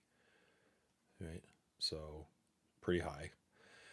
We have a factor between the attacker's damage and the attacker's defense. So that's also pretty high. So we get our raw, we get our raw number here.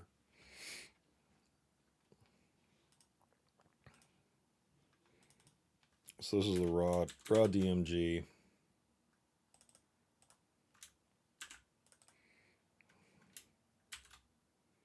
What's abbreviated for defense? I don't know. Def. DEF. Damage versus defense. So this is a raw damage calculated. This is the adjusted damage because we can't go higher than our max. Or we can't go higher than the damage that we dealt.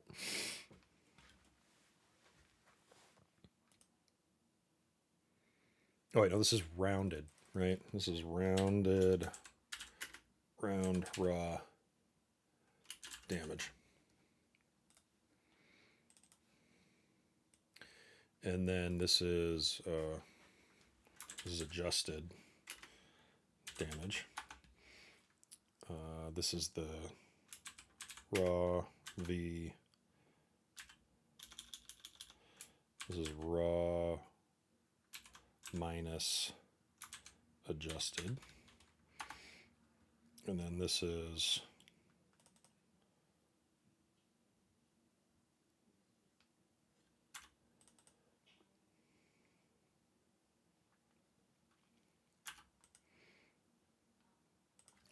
crit percent.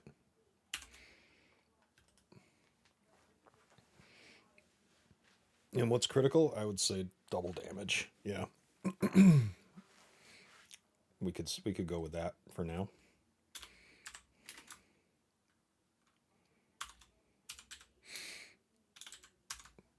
So it keeps things from going to complete crazy town, but I think I like this better because it's all about the ratios, right? Not necessarily the raw numbers. But the ratios can still be insane too. Let's say if this defender, what's the one that we're playing with here? Yeah, this stuff doesn't really matter anymore. Let's take all of this out. I think we're on to something better here. Oh, I'm gonna have to run here in a couple minutes. Okay, so this row, the XP is very close. The damage to defense, 4 to 2. Okay. So the raw damage would be this. We round it, we adjust it, but we give back the potential for a critical. Now, if I raised the goblin's defense to 3,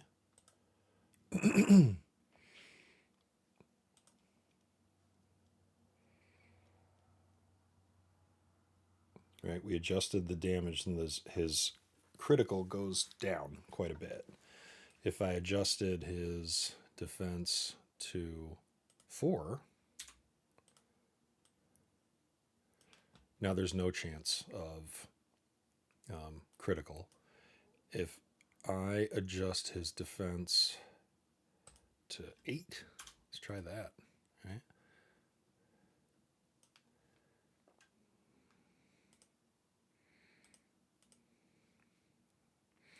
Pulls that number way down, right?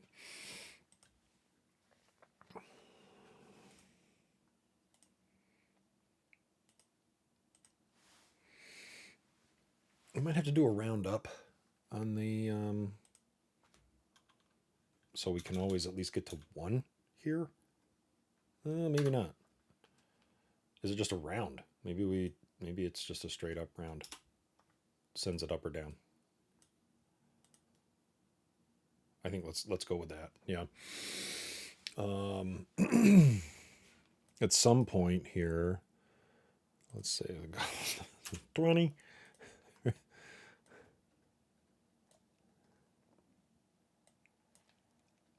We still muster 1 damage, right?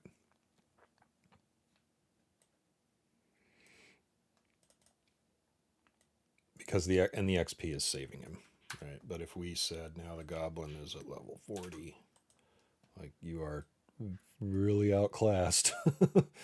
um,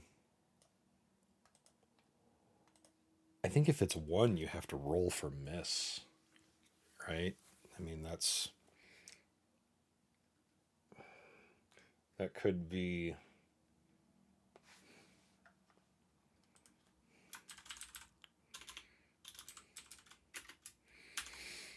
Yeah, there could be a chance for that too. All right. We got some math going here. We're looking at ratios between the experience points for our attacker versus the experience points for our defender. We're looking at the ratio between the attacker's damage dealt and the defender's defense. And we're doing a little bit of math mojo here with those ratios. We're picking some boundaries. We're rebasing some numbers to what the actual damage dealt was, adding a chance for a critical strike depending on how high above that number we went, and then we're going to add something for a miss percentage, because if you're totally outgunned like we have here, Thor's at 30 for 4 damage, the goblin's at 40 with 20 defense, probably shouldn't even be getting through that. Right? You're in the wrong, you're barking up the wrong tree.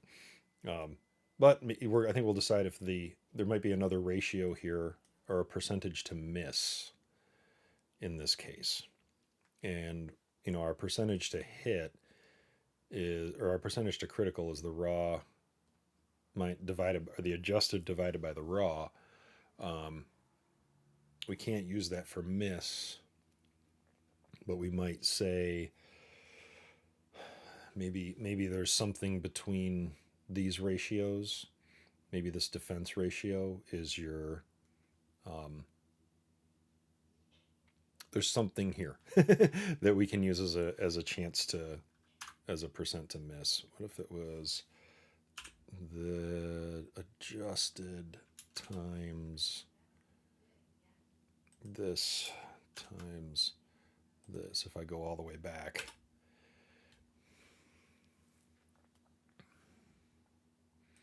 Something like that might work.